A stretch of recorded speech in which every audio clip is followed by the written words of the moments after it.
Well, I told you I wasn't going anywhere, guys. We are about 4 minutes away from the start of senior night activities and festivities for the men's squads. We just watched Keene State play UMass Boston, and we are about to do it again. For the final time here in the 2021-2022 regular season, it's UMass Boston Beacon basketball. Good afternoon, everyone. My name is Chris Del Sordo, rejoining you here from high atop the Clark Athletic Center. Final game of the regular season for the UMass Boston Beacons in this a roller coaster season. But they've positioned themselves nicely heading into the playoffs. 11-12 on the season, 7-8 in conference. A win cements a 500 record, both overall and in conference for the team. That's nice to look at. You never want to have a losing season. But more importantly, it would lock up a 5 seed in the LEC conference playoffs. The Beacons are going to go on the road. They cannot get a 4th seed in the LEC playoffs, but they can get a 5 seed. And if they do, that would guarantee a game at Plymouth State, the 4 seed, and that's a team that the Beacons have beaten twice already this season. They go up against the Keene State Owls team that, even though the records aren't similar and the playing style not that similar either. We can take a look at the stats comparing them. Keene State on the season 16-6, and they are 11-4 in the LEC. They're locked into 3rd in the Little East Conference. They will be the 3rd seed in the conference playoffs. They will host the 6th seed. The Beacons cannot be the 6th seed, so this is the last time these two will see each other, barring maybe a 3rd round conference playoff matchup. But if you look at the stats, 2 different styles of basketball. Keene State, they love to go up and down the floor. They average 83 points per contest. The Beacons, 66.7. The Beacons literally one more point scored than their opponents this season, so they score 66.7. Their opponents average 66.6. Keene State a bit more efficient offensively. They shoot 48% from the field. The Beacons at a clean 40%. The big difference is that percentage beyond the arc. Keene State 35%, whereas the Beacons shoot just 29% from beyond the arc. But as we've seen, the Beacons, they don't need to be hitting from the outside. Keene State's an offensive team. If the Beacons can slow down Keene State and make them play at their pace, things look good for the Beacons. In fact, the last time these two teams played each other, even though Keene State's 16-6 on the season and the Beacons just 11-12, it was a UMass Boston win. So never say never. Now, there's going to be an interesting matchup down low that a lot of this game will be keyed in on. So for the Beacons, winning that matchup down low, it all falls on the shoulders of big number 24, Malik Lorquette.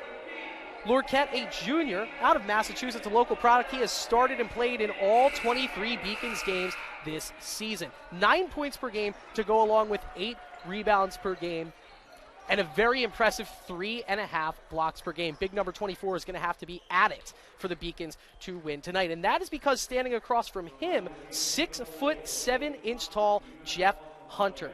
He started in 19 of the 21 team games this season. He shoots, and I'm not making this up, 61.6% from the field, 55% from the line. That's the one spot where you can get him to stub his toe, but he averages 17 points a night to go along with 10 rebounds and 2.5 assists. So as the Owls go, Jeff Hunter goes, and it's going to be Malik Lorquette's responsibility to put a stop to that.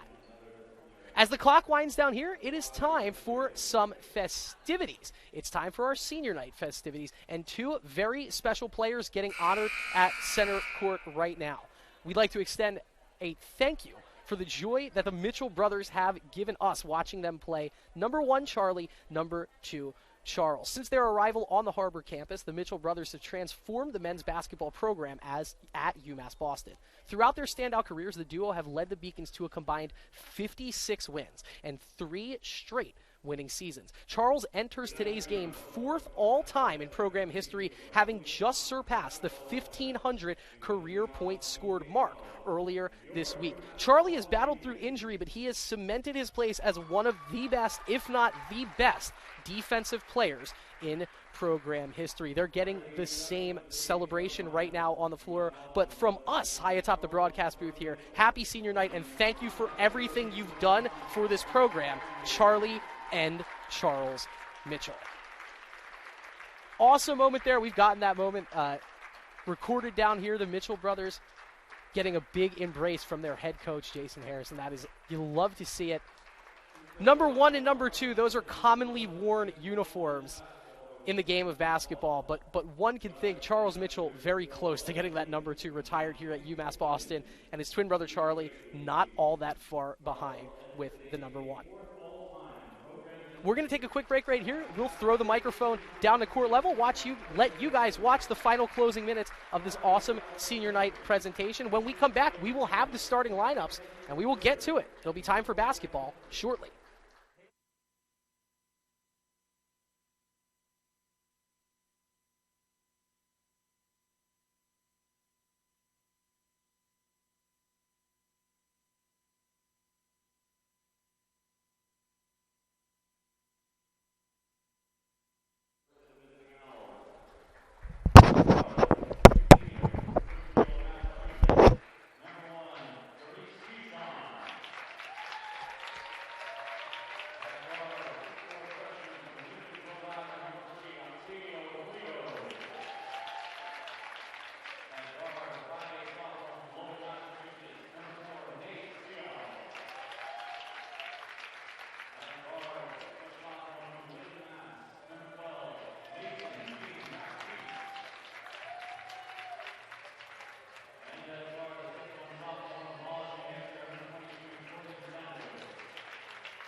And thank you to our public address announcer, Milton Posner, giving us the starting lineups. Here we go, guys. It is time for our final LEC regular season conference game. Keene State 16-6 on the season. They're going to be the 3rd seed in the conference playoffs. The Beacons, they can be the 5 seed, which is where they are right now. A loss would move them all the way back to the 7 seed. If you win today and you lock up the 5 seed, it's a game at Plymouth State, which is a team that you have already beaten multiple times this season. We just heard the starting lineups. Teams are at their benches. We're about to be underway. The starting 5 for Keene State tonight. Number 1, Jerice Cichon, a 4-year starter for the Owls, the senior guard out of Springfield, Massachusetts. Octavio Brito, an ultra-talented, hot-shooting freshman from Lincoln, Rhode Island, starts at guard. Nate Seow wears number 40. He's 5'8", sophomore from Lowell. He will play the point. Mason Jean-Baptiste, the wing, 6 foot tall, team's leading scorer, a sophomore out of Lynn, Massachusetts. And Jordan Santos getting the start on the other side of the wing. He wears number 22. It's Charlie and Charles Mitchell, Tommy Burris, Michael Walsh, and Malik Lorquette at center court for the Beacons. Ball tipped backwards with emphasis by Lorquette, but the tip is won by the Beacons, who are wearing their home white on whites with teal numerals and navy trim. Keene State wearing their road reds on reds, white numerals, black trim. Burris over to Walsh. It'll go a 3-out, 2-in around the perimeter to start for the Beacons. Lorquette backing down Brito. Hands it off to Charles Mitchell on senior night. A 3 to get it started. It goes long, but a great job by Tommy Burris tipping it back to Walsh. Over to Charlie Mitchell, who will drive it in for 2. Tommy Burris tips it backwards. Michael Walsh gets it. He finds a cutting Charlie Mitchell, and it's Charlie getting the scoring started on senior night. Beacons lead 2-0 here. 19-18 left to go in the first half. There's Octavio Brito. We mentioned that Brito can hit from the outside. He's a 41% three-point shooter. That one goes long for the freshman. Michael Walsh ahead of the pack, taking on Brito, pulls up, and that shot a little too hot for the sophomore out of Marshfield, Mass. He's shooting 44% from the year, can't hit his first there. Santos stops, looks over back towards Jean-Baptiste, and here's Jerice Cichon, the senior leader for the Keene State Owls, number 1 out of Springfield, Massachusetts. shooting 51% from the field on the year. Santos, he pulls that open three, misses, gets his own rebound, back out to his teammate Jean-Baptiste, over to Nate Seau, the Lowell, Massachusetts resident, winds and fires from three, and Keene State goes up 3-2. But here's a Mitchell brother connection, Charlie to Charles, and Charles ahead of the pack puts the Beacons back up by 1, 4-3. A lot of action here as we just got this contest started. We mentioned Keene State. They average 81 points per game. UMass Boston averaging just 66.7. But if they keep it close, the Beacons, their defensive identity can carry them through and help them get this win. That ball short by Jean-Baptiste, rebounded by Lorquette, and here comes Charlie Mitchell probing ahead. Hands it off to Tommy Burris. Burris stops on a dime, decides not to dribble. Looks for a curling Charles Mitchell. Mitchell around the screen, looking at Santos, going to size him up now. Here's Charles, right-handed dribble. Inlet into Lorquette, over the top. He had the height advantage over Octavio Brito. I think he just lost where he was on the floor. Misses the little put-in. 2 straight misses for the Beacons. They lead by 1, but here's Seau. He just hit a 3. That one goes long. Ball tipped backwards, rebound to Jean-Baptiste, and it's knocked out of bounds by Charles Mitchell. He touched it last.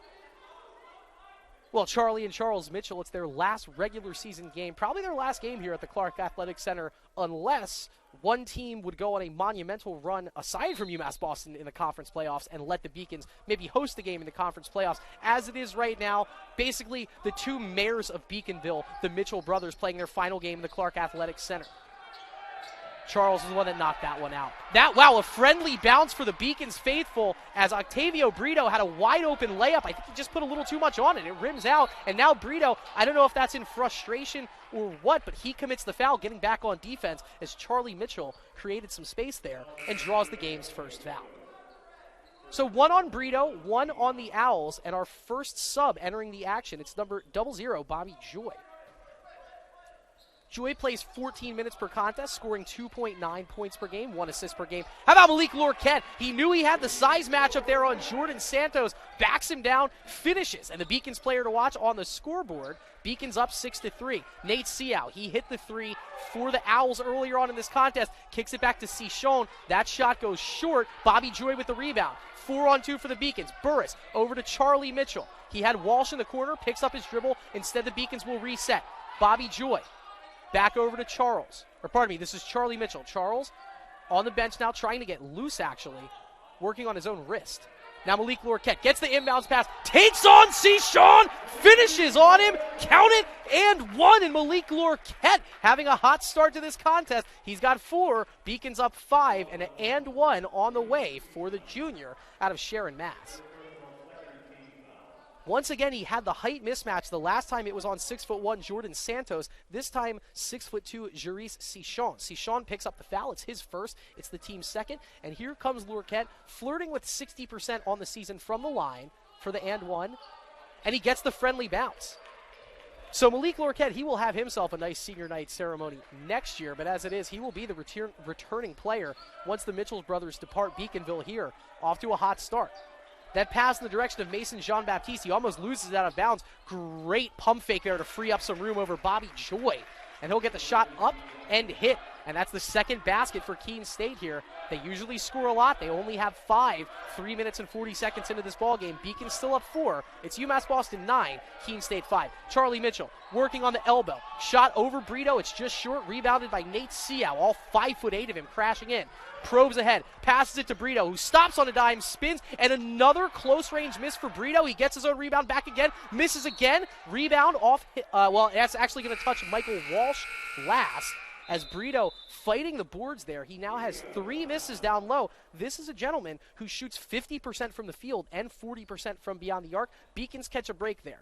Quick media timeout, so we will take a quick break, and when we come back, it will be Keene State ball underneath. Beacons lead 9-5.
5 early points for Malik Lurquette have the Beacons up by 4 here in this, the final regular season game of the 2021-2022 regular season. Good afternoon, everyone. My name is Chris Del Sordo. You are tuning into the Beacons Broadcasting Network on LEC TV. We're back underway as Jerice Cichon gets the inbounds pass, hands it off to Mason Jean-Baptiste. Cichon now working against Burris, goes cross course to Jordan Santos. That one is good.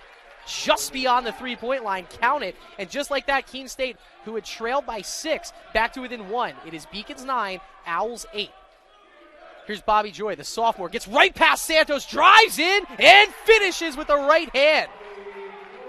Quick change of pace there by Bobby Joy. He saw the lane open up, and Jordan Santos might be the defensive target for the Beacons here as they have gone at him 3 different possessions, resulting in points. Nate Seau can't keep a good man down. He's not afraid to drive the lane at 5'8". That shot no good, but the rebound finds its way back out to Jean-Baptiste, and Charlie Mitchell a little lax with the defensive rebound. He can't haul it in. Jean-Baptiste cutting in. Finally, he misses Santos, and Charlie Mitchell does get the board.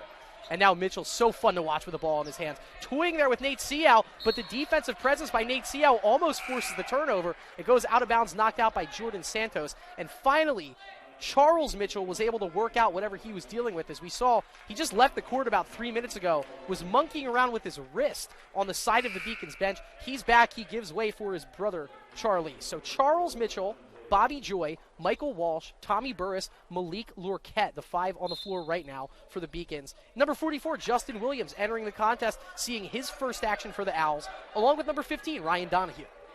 Here's Michael Walsh. 0 of 1 from the floor so far in this contest. Going to try and draw up a 3.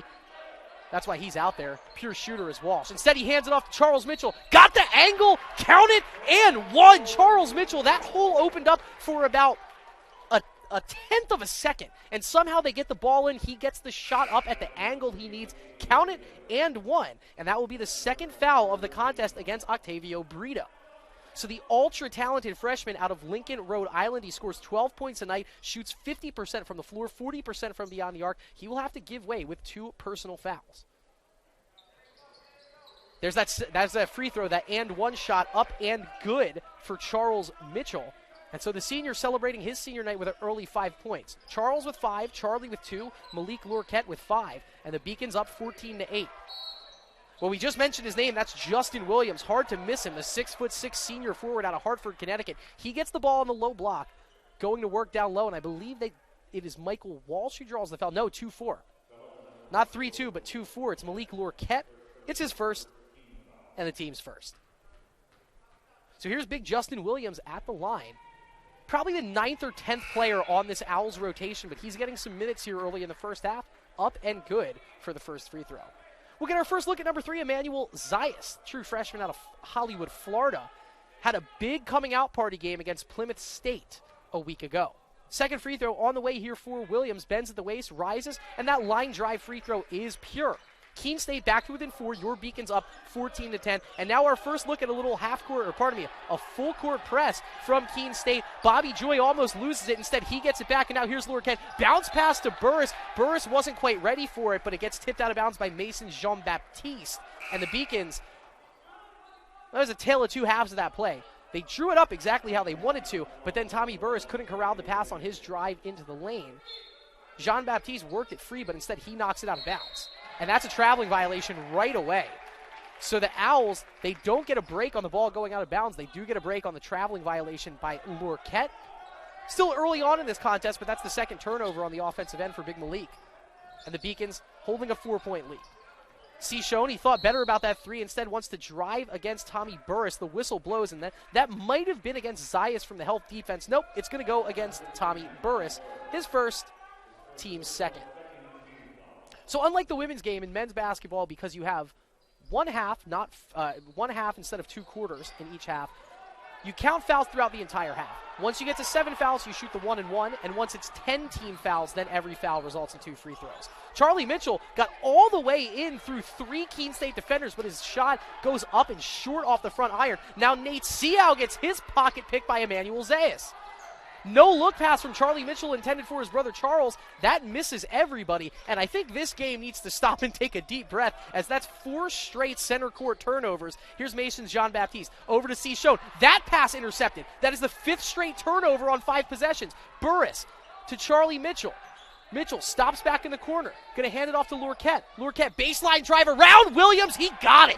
Give him the angle. Malik Lorquette with a head full of steam. He's got 7. The Beacons are up 6. Ryan Donahue into the contest, driving around Emmanuel Zayas. Off to Williams. Williams on the deck. Blocked by Lorquette. No, they call the foul. Oh, that looked pretty. It looked like Malik Lorquette had his hand where it needed to go and swatted it instead. That is the 2nd personal for the junior out of Sharon, Mass. So we're probably going to see him with an extended stay on the bench here as he picks up 2 early fouls. And it sends big number 44, Justin Williams, back to the line to shoot 2, where he has already made 2. Williams, a senior, in his 4th year in this Owls program, making the most out of limited minutes in today's ballgame. He averages around 12 minutes per contest. 3 for 3 from the line is the senior, now keeping Keene State in this ballgame. Beacon's lead is 5. It's UMass Boston 16, Keene State 11. Malik Brooms entering the contest for the first time here for the Beacons.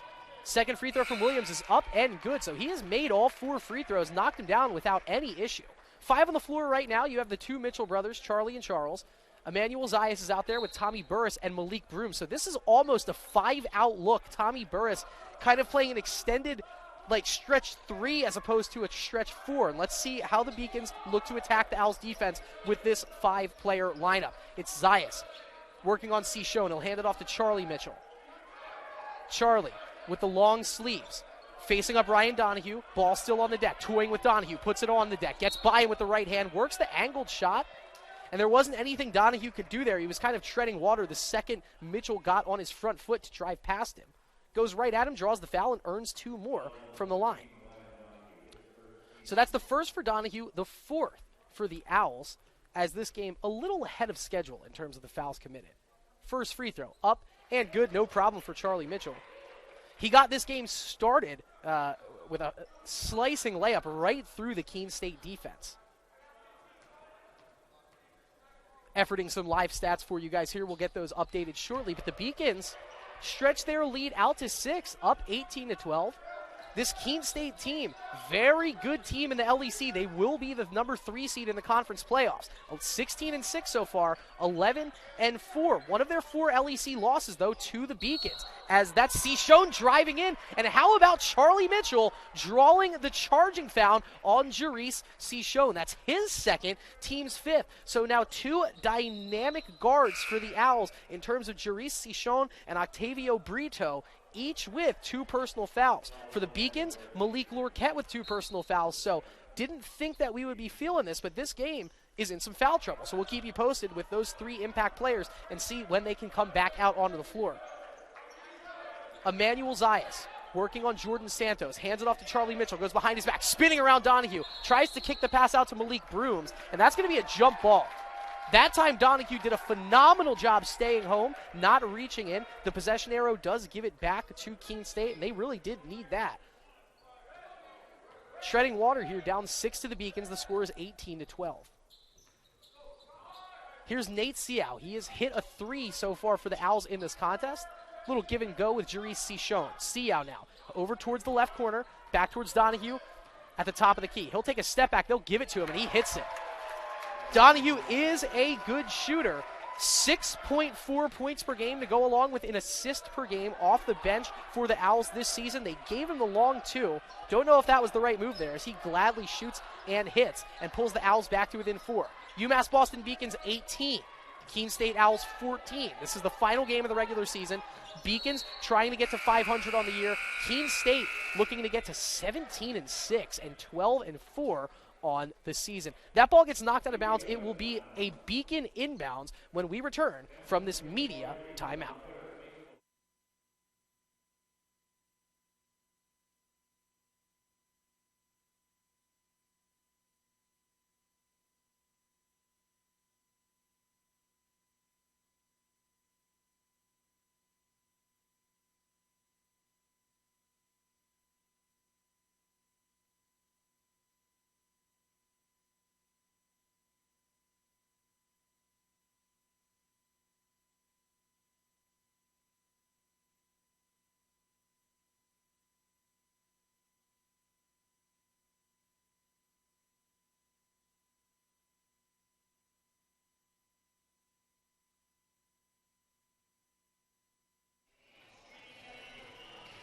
We're in the middle of a media timeout here, but we are rejoining the action. Good afternoon, Beacons fans. My name is Chris Del Sordo. You are tuning into the Beacon Broadcasting Network on LEC TV. It's a 4-point lead right now for your Beacons. They lead the Keene State Owls 18-14.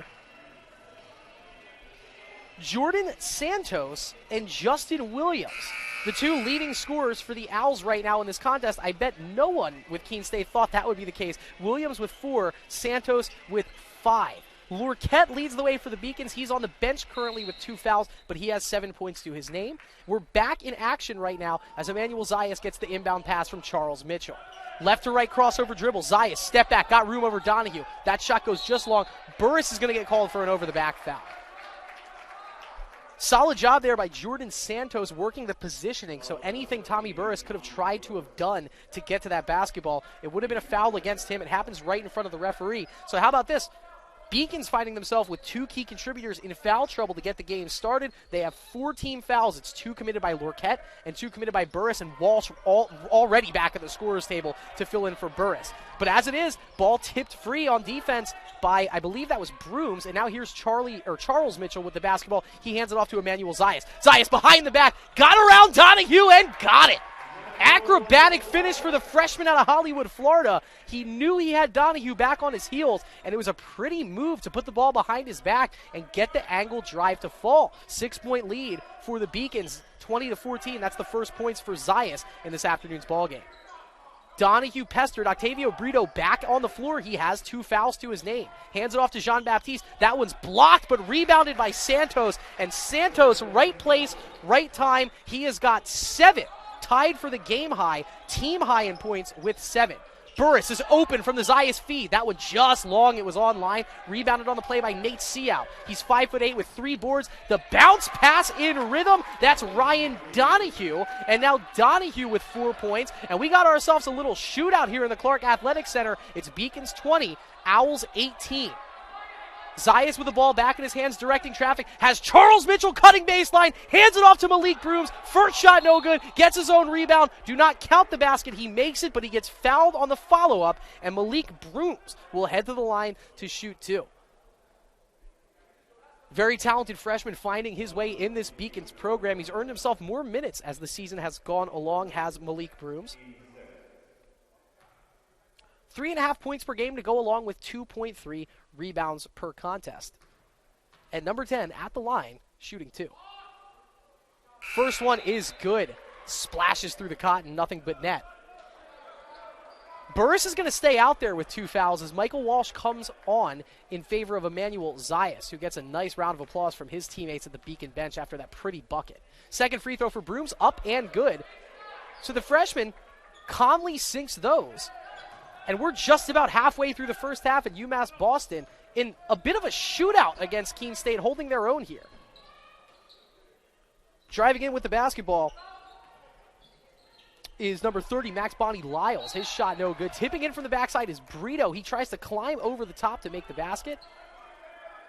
It goes in, but don't count the shot. Foul will be committed by Malik Brooms away from the play.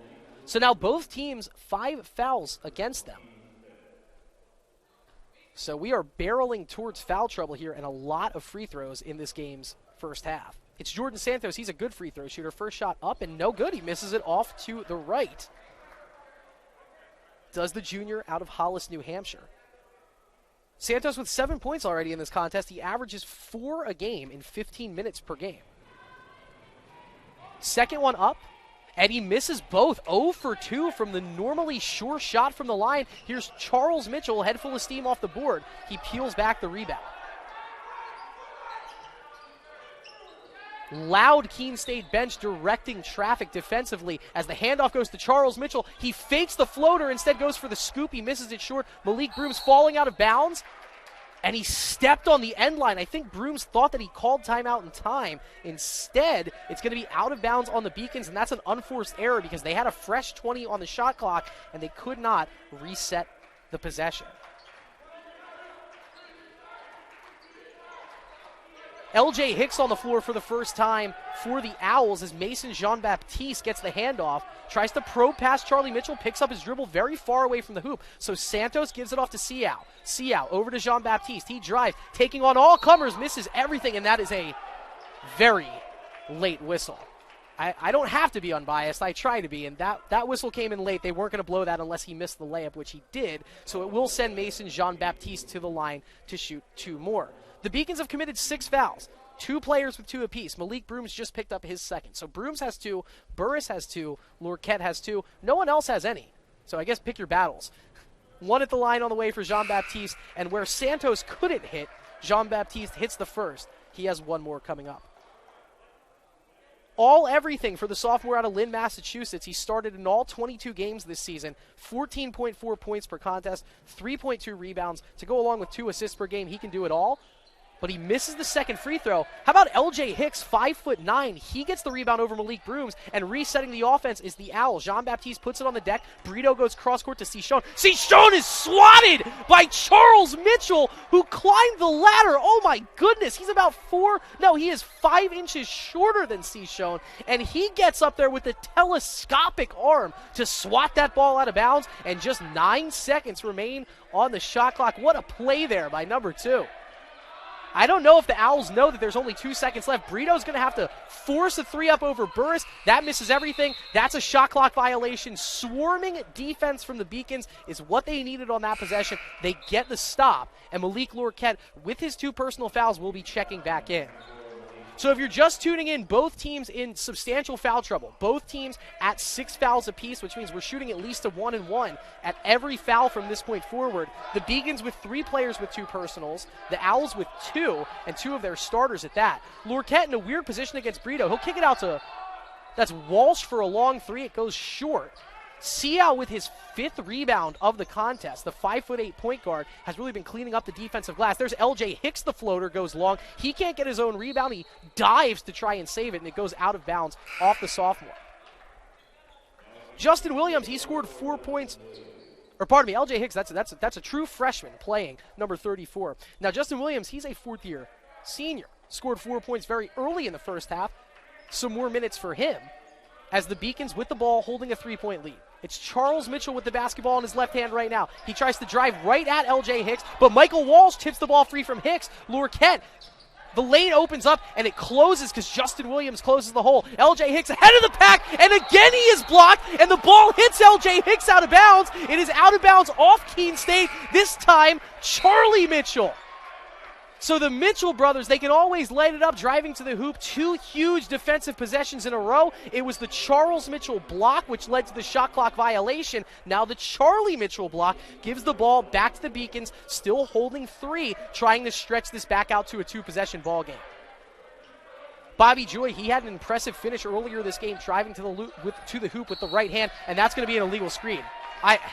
I'm standing about 40 feet away from the court, and that is as clear as day to me, as it is the referee who is standing 1 foot away from Michael Walsh. You can't do that. That's a moving screen. It's his first. It is the 7th team foul against the Beacons. It officially puts them into the bonus.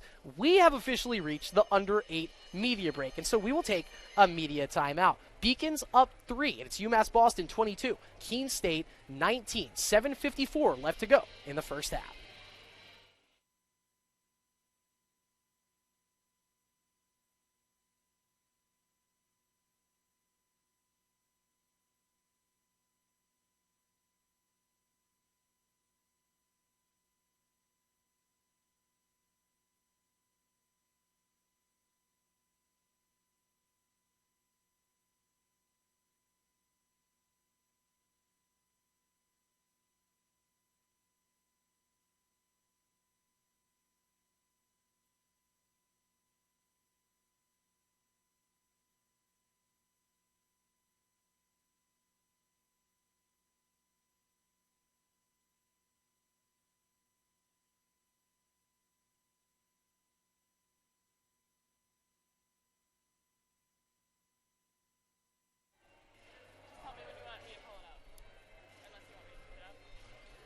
All right, we're back here at the Clark Athletic Center. The Beacons holding a 3-point lead. They have the edge shooting right now, 44.4% for the Beacons to just 27.3% for the Owls, but the Beacons need another stop here. 5 on the floor right now. It's Michael Walsh, Charlie Mitchell, Tommy Burris, Charles Mitchell, and Bobby Joy. Nate Seau bringing it across the midcourt line for the Owls.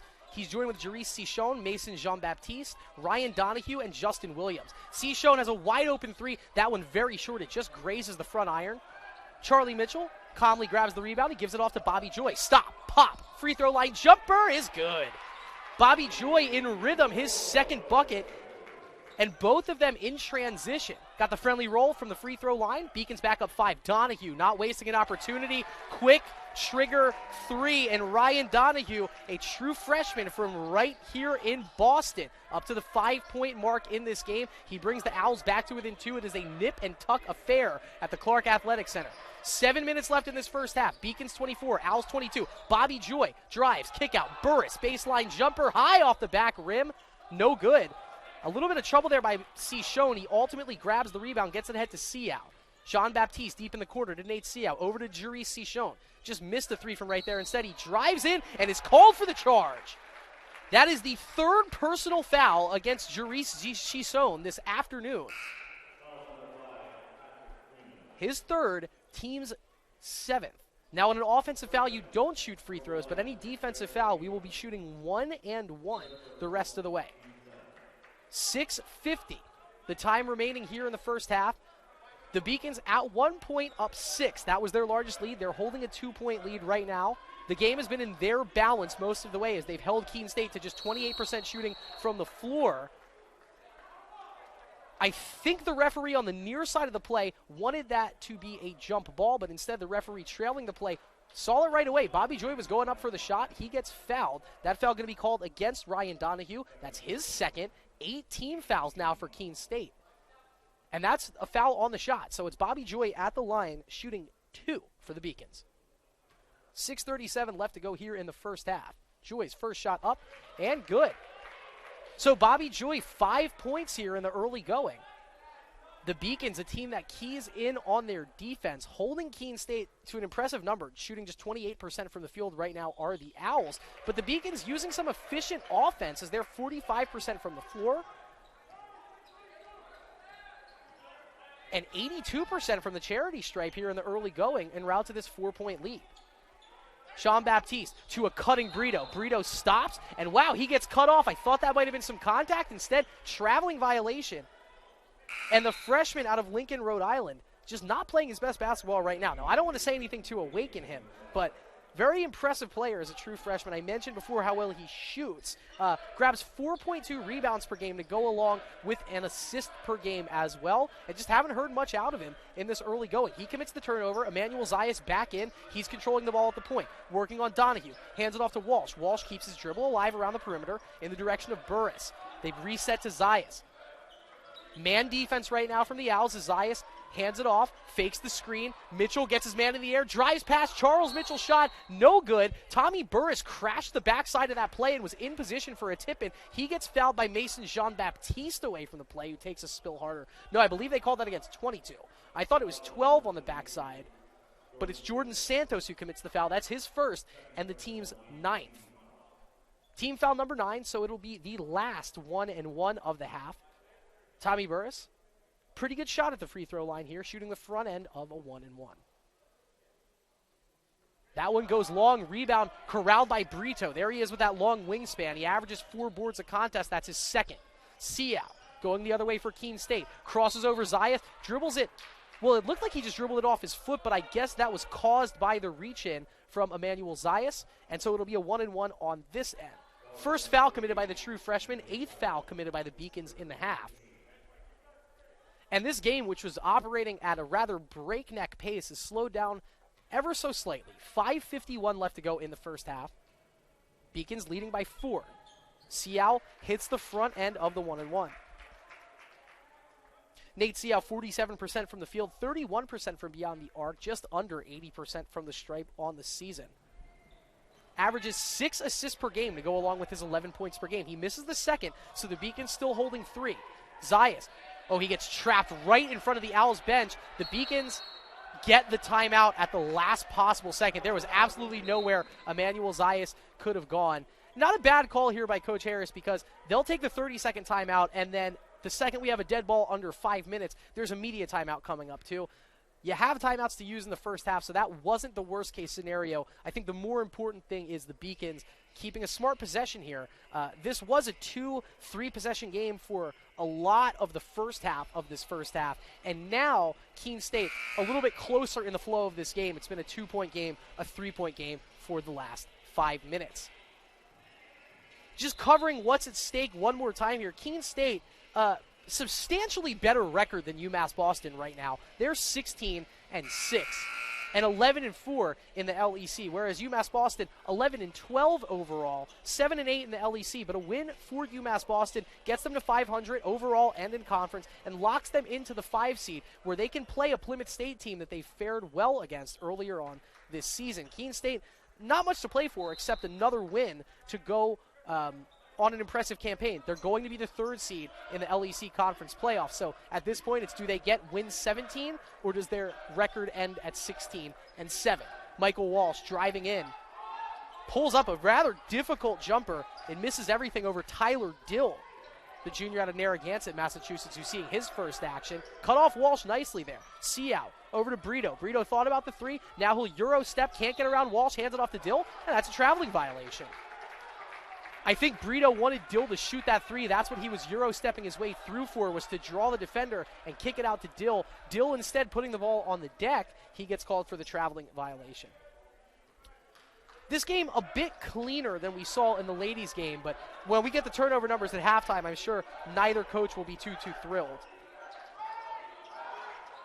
Once again, we're efforting live stats for you guys right now. At the next media timeout, we will have fresh numbers for you.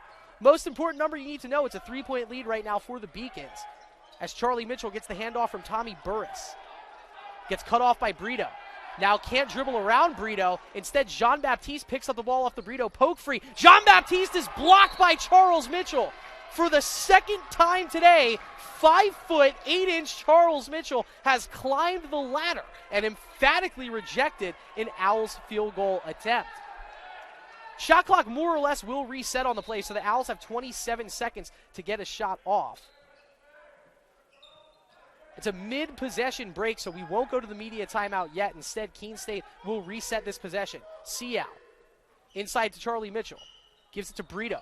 Brito working on Burris. Has to kick it all the way back out to Seow. He hit one from there earlier, and he knocks down his second three-pointer of the afternoon. Nate Seow, the sophomore out of Lowell, Massachusetts.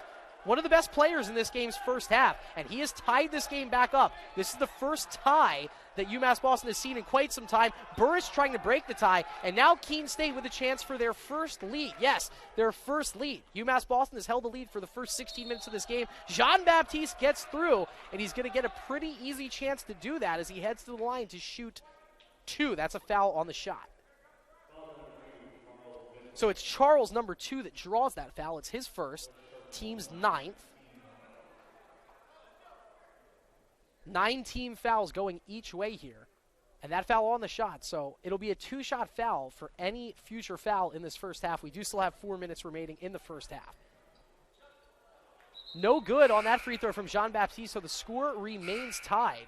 And Malik Lorquette.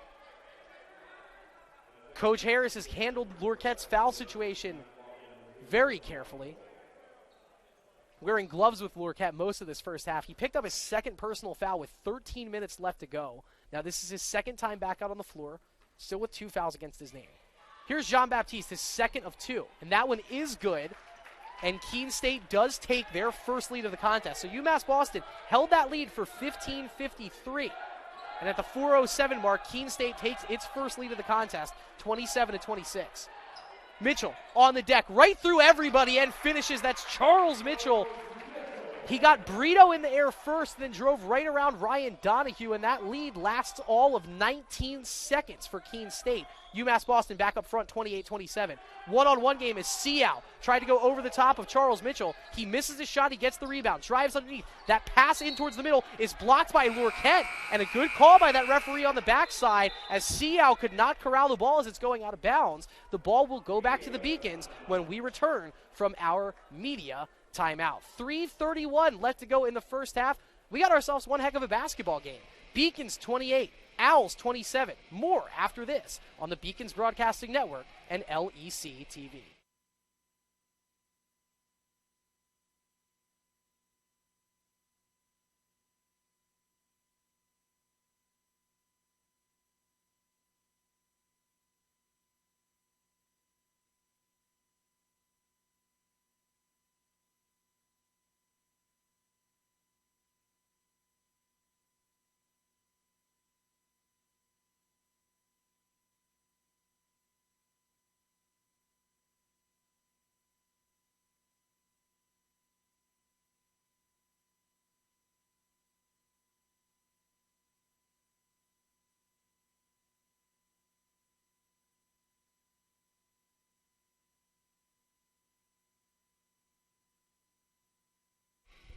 .331 left to go in this game's first half, and it is a 1-point lead for your UMass Boston Beacons over the 16-win Keene State Owls. Ryan Donahue leading all scorers with 7 points off the bench, tied with teammates Nate Seau and Jordan Santos. 4 points for Mason Jean-Baptiste to go along with 2 rebounds. And for the Beacons, it's Charles Mitchell leading the way with 7, along with his teammate Malik Lorquette. They both have 7. Bobby Joyce, 6 points off the bench for the Beacons. That's how they hold this 1-point lead. We're back underway here as Lorquette back into this contest, working on Williams. Had the position, doesn't have the finish, but Williams can't grab the board. And so the shot clock moves from 30 to 20, but the Beacons get to reset their offense underneath. Justin Williams playing major minutes in this first half for Keene State. Has been an effective presence down low. Charlie Mitchell, he took about 4.5 of the 5 seconds he had to get that ball inbounded before finding Charles. Charles, crossover on Jean-Baptiste, probing. Just absolutely nothing there, and he tried to draw glass on the bank shot angle. Instead, he hits the support stanchion behind the hoop, and so we'll go back the other way. Nate Seau on the floor with Mason Jean-Baptiste, Octavio Brito, Ryan Donahue, and Justin Williams. That's the 5 on the floor for Keene State right now. Mason Jean-Baptiste, he has 4 points in this contest, working on Bobby Joy. Can't get around him. Instead, he's going to have to settle for a tough turnaround fadeaway, and he hits.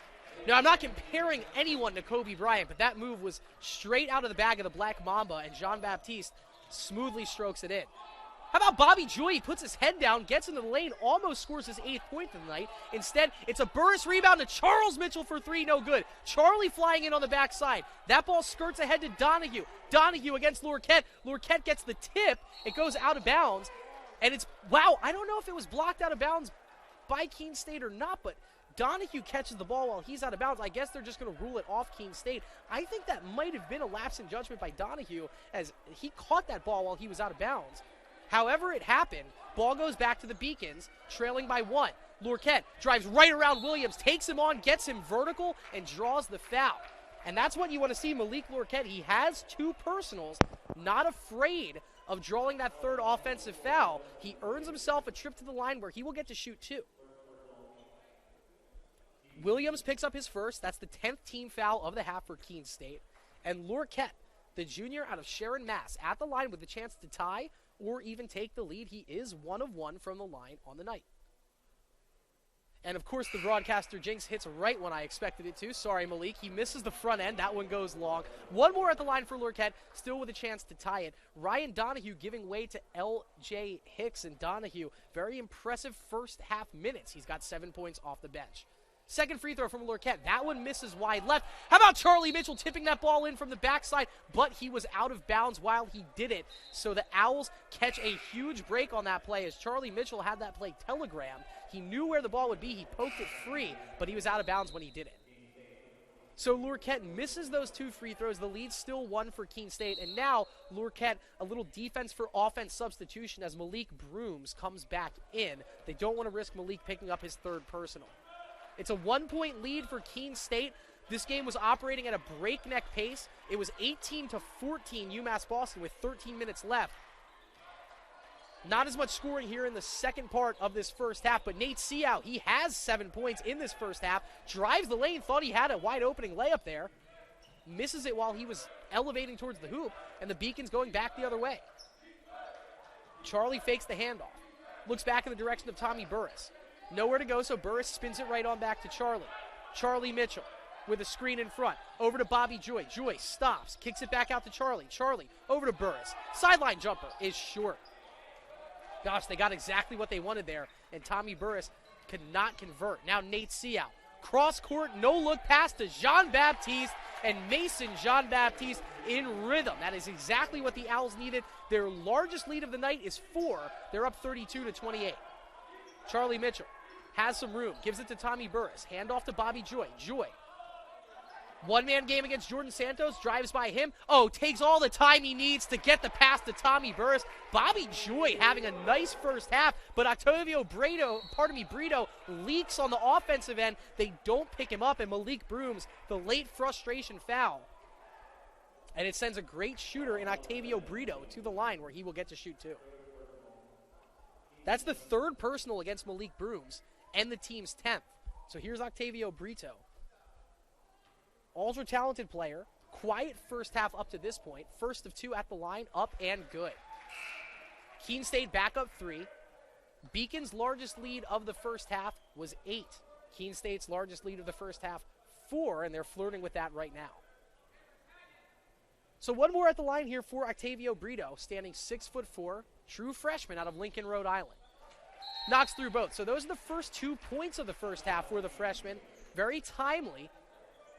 Some claps and applause from the Keene State fan base, and a quick timeout taken by the Owls.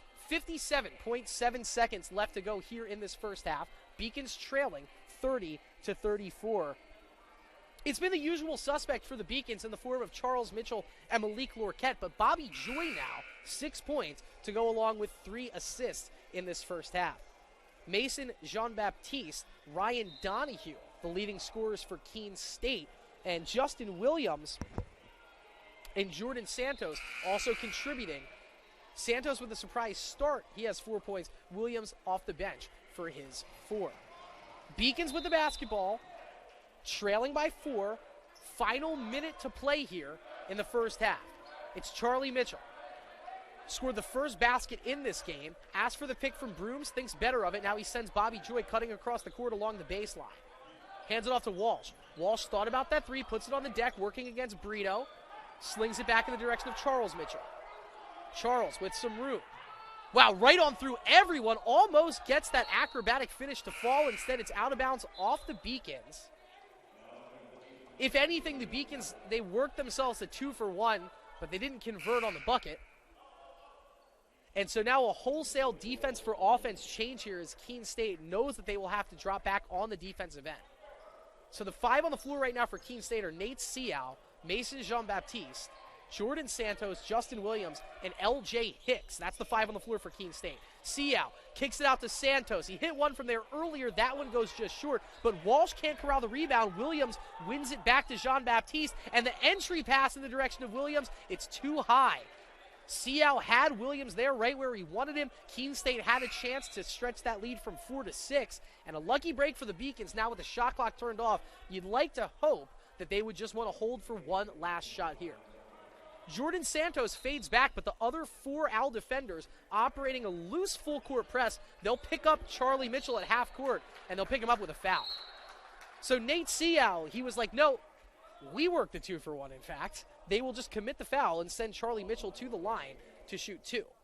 That foul on Seau, it's his first. Team already in the double bonus, so Keene State coach Ryan Gaines optioning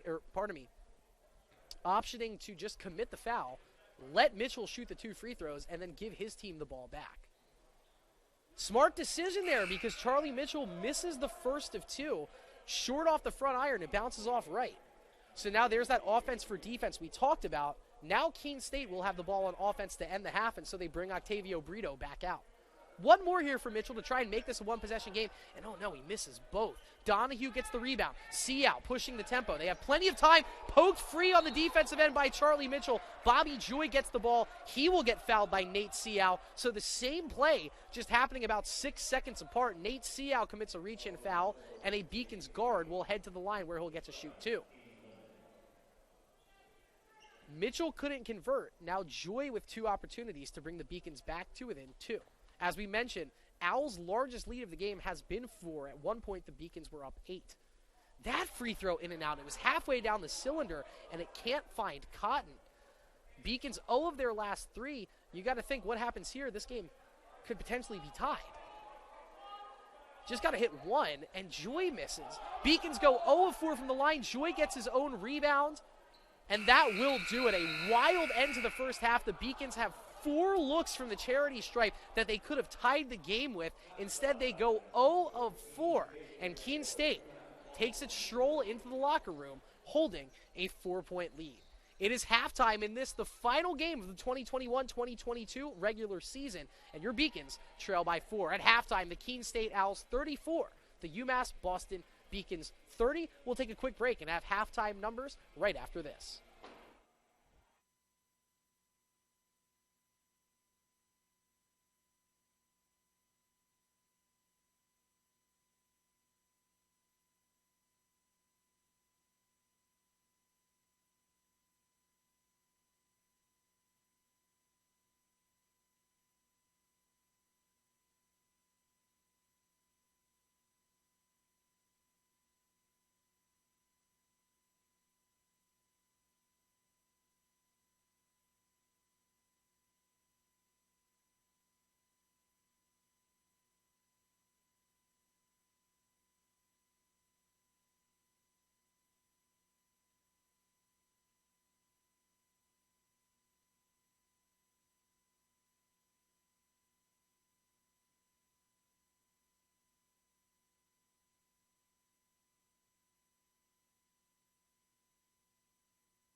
Halftime here at the Clark Athletic Center. 20 minutes down, 20 minutes remaining, and they will be the final 20 minutes of this 2021-2022 regular season. Your Beacons trailing by 4 at the break. It's been a hard-fought contest. The score, Keene State 34, UMass Boston 30. Just a quick look at some of the player performances in this first half. It is Mason Jean-Baptiste leading all scorers in this game. He has 9 points for the Owls to go along with 2 rebounds and 2 assists. Nate Seau, 7 points. He is one of 4 players with 7 points in this game. He has gone 2 of 3 from beyond the arc. And Ryan Donahue, the true freshman from right here in Boston, some huge bench minutes for the Owls. 3 of 4 from the floor, 1 of 1 from beyond the arc. He's got 7 points off the bench. For the Beacons, spread contributions wide across the board. Bobby Joy off the bench. He has 3 assists to go along with his 6 points on 2 of 4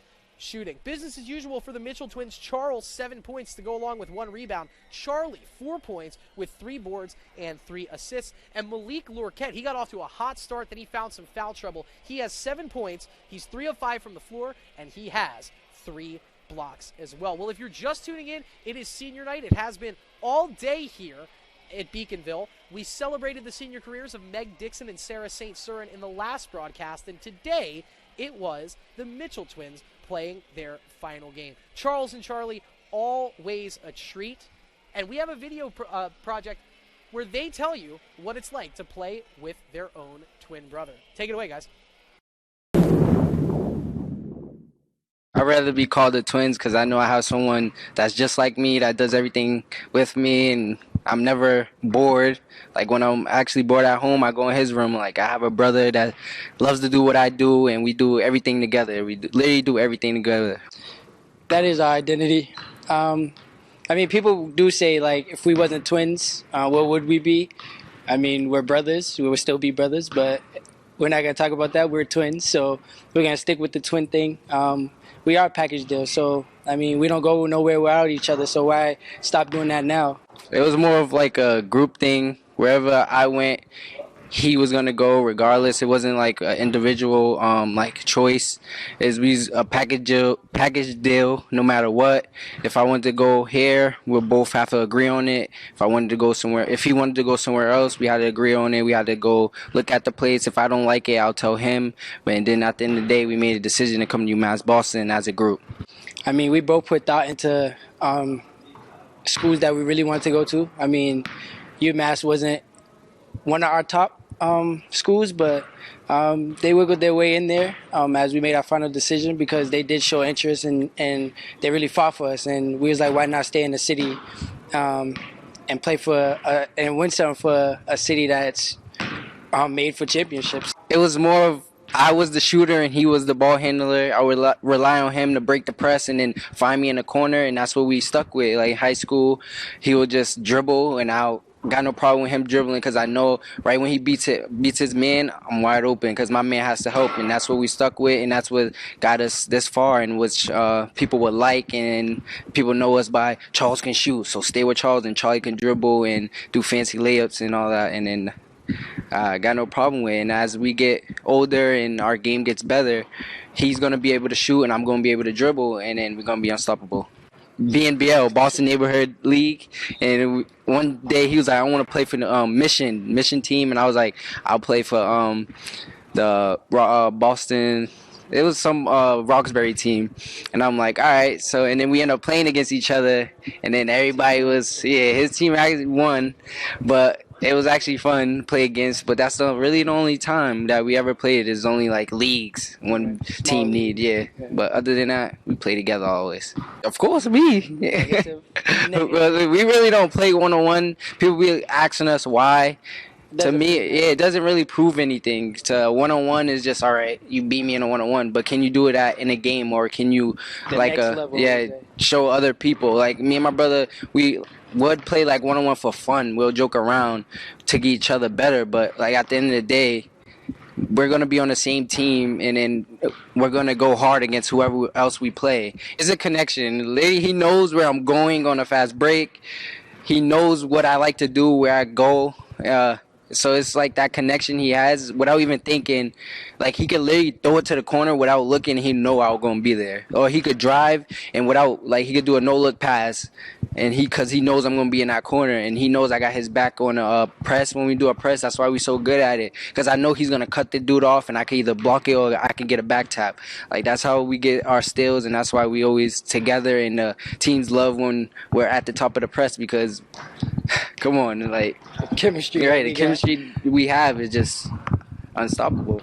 We grew up together, and like we're not one of those families that brothers talk here and there, just spend time here and there. Like we've been together for so long, like our family's so close, and like the bond that we have with each other is like, although every family fights, but like our fights won't be so long as like, okay, I don't want to talk to you, okay, I want to move out. It's like we've been together, we played on teams together, we played multiple sports together. It's like this is not the only sport we did, so like the chemistry we build on different levels. It's not just basketball levels. We played football before any other sport, well, soccer, and then it goes to football. He was a quarterback, I was a running back, and then that was like the difference in basketball. I'm the shooter and he's the dribbler. So he would run a play. I remember it always. He ran a play. He was like, I believe in my brother. It was the final seconds, and he gave me the ball, and he knew I was going to get the touchdown. We ended up winning that game. So it's just like we have so much trust in each other.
And we're rejoining you here from high atop the Clark Athletic Center. Halftime between the Beacons and the Keene State Owls, and this is the final game of the 2021-2022 regular season. Good afternoon, everyone. My name is Chris Del Sordo, bringing you the action today. We have a look at the halftime numbers, and they're fairly even. Neither team shooting the lights out. Both teams making in the low 10s. It's Keene State 10 of 34 from the field for 29.4% shooting. The Beacons, 11 of 32, slightly better, but not much, 34.4%. The Beacons have yet to make a three. You got to think that could bring them right back into this game in the second half, as they've gone 0 of 5 from beyond the arc. Meanwhile, Keene State, 5 of 13, nothing to sneeze at. Both teams, I think, would like to do slightly better, as the Beacons have shot 8 of 15 from the line, including missing the last 4 free throws, 2 by Charlie Mitchell, 2 by Bobby Joy to end the first half. And then Keene State, on the other hand, 9 of 14. So not that much better, 64% from the line. As we mentioned, it's Mason Jean-Baptiste leading all scorers with 9, Ryan Donahue, Nate Seau, each with 7 for Keene State. Malik Lurquette, Charles Mitchell leading the way with 7 apiece, Bobby Joy with 6, and Charlie Mitchell with 4. We'll take a quick look around the LEC out-of-town scoreboard here. A lot of games going on with conference implications. That's pulling up right now. Or actually, we'll pull those up in a split second here. We're just getting that information locked down. In the meantime, this game's about to get started in 3 minutes. We have a 3-minute highlight video of the last time these two teams played each other. Keene State, UMass Boston. It was a Beacons win last year, 10-point win. Check it out. True definition of a champion is the one that finds a way to do what can't be done. One that'll hold your hand and help you fight through the pain, that will walk through the fire just to bring you the rain. Obstacles are only rocks for the climbing. It's a race against the clock, and you got the perfect timing. Bring the thunder so we all can catch the lightning. The only thing that cuts diamond is a diamond. I've been waiting all my life just for this one night to show I can do it. So let's get to it. I got the heart of a champion. I got the heart of a champion. I got the heart of a champion. And I will not give up. Give up why I've been fighting all my life just to get a little taste or a slice of that pie. I train hard to play hard. Even on my off days I stay on. To rise above the weakness that I pray long. I'm over for the sunlight till the day's gone. The early bird gets the graze, and the bookworm gets the brain, and I'ma get it all. And I've been waiting all my life just for this one night to show I can do it. So let's get to it. I got the heart of a champion. I got the heart of a champion. I got the heart of a champion. And I will not give up.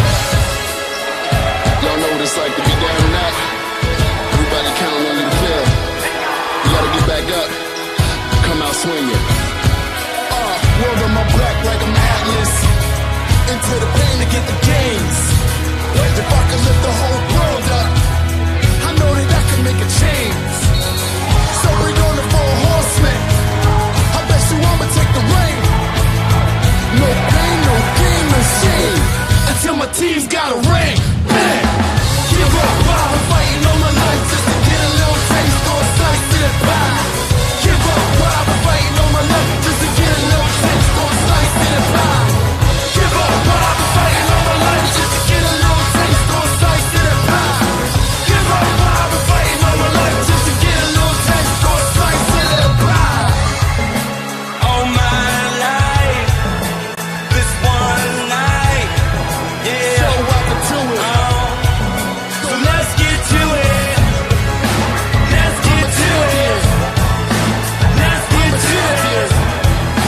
Let's get to it. I will not give up. And I'm waiting all my life just for this one night. Show I can do it. Timing in the industry, guys. We are back here for the start of the second half. Beacons trail by 4. Charles inbounds it to Charlie, and we are underway. It's 34-30. Keene State with a 4-point lead over your Beacons. The Beacons win. They lock in that 5 seed, and they'll get a game against Plymouth State to start the playoffs. Charlie with a rare elbow pull-up. He misses short.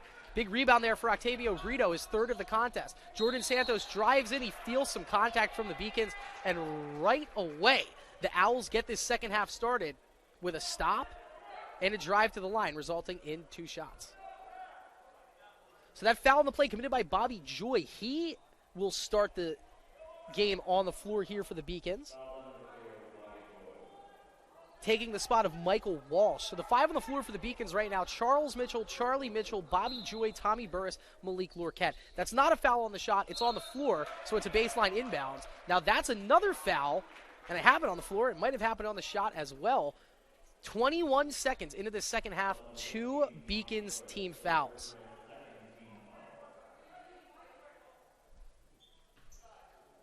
That foul called against Burris, so lucky that that one did not go against Lorquette.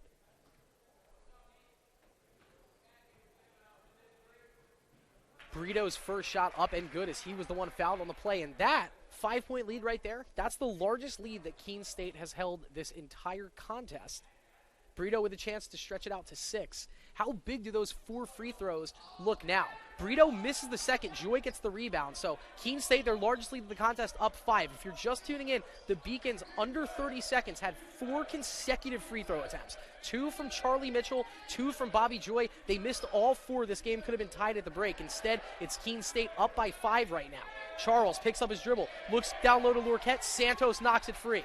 Siao ahead to Jean-Baptiste, who's blocked. That's the 3rd block by Charles Mitchell, but Octavio Brito right there, Johnny on the spot. He had a quiet first half. He's having a rather loud start to this second half. He follows it up, and Keene State, their largest lead of the game, they're up 7. This is huge. Burris 3, got it. Tommy Burris wasted no time. He had that right toe right behind the 3-point line. Give him all 3 of those. And the Beacons back to within 4. They needed that because Keene State, with intention coming out of the locker room, had stretched this lead out to 7. Beacons back to within 4, but they need another stop. Nate Siao peels around the Jean-Baptiste pick. One-on-one game against Charlie Mitchell. Instead, he slings it over to Mason Jean-Baptiste, who jumps for room.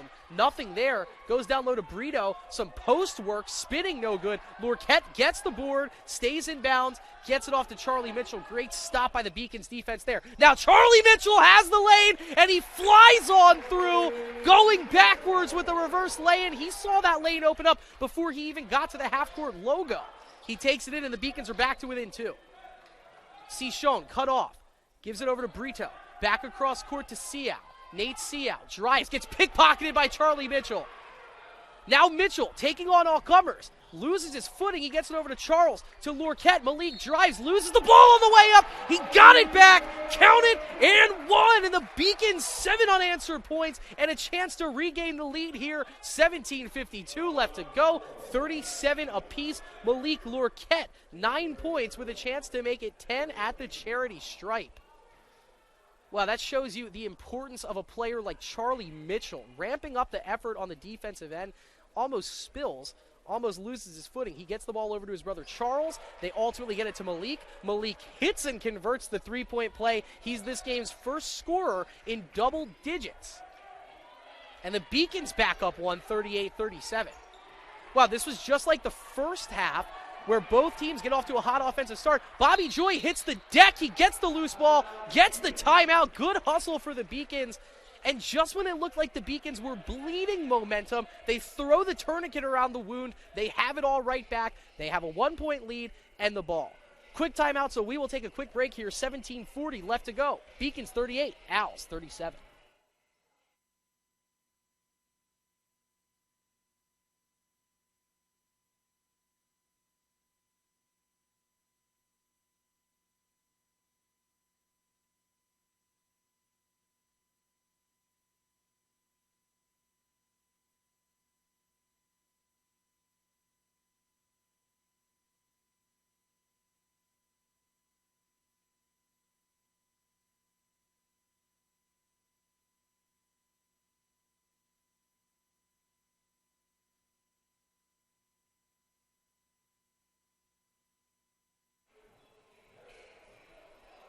Beacons back up in front by 1 here. Still plenty of time left in this game. 17:40 left to go in the second half. But how about this?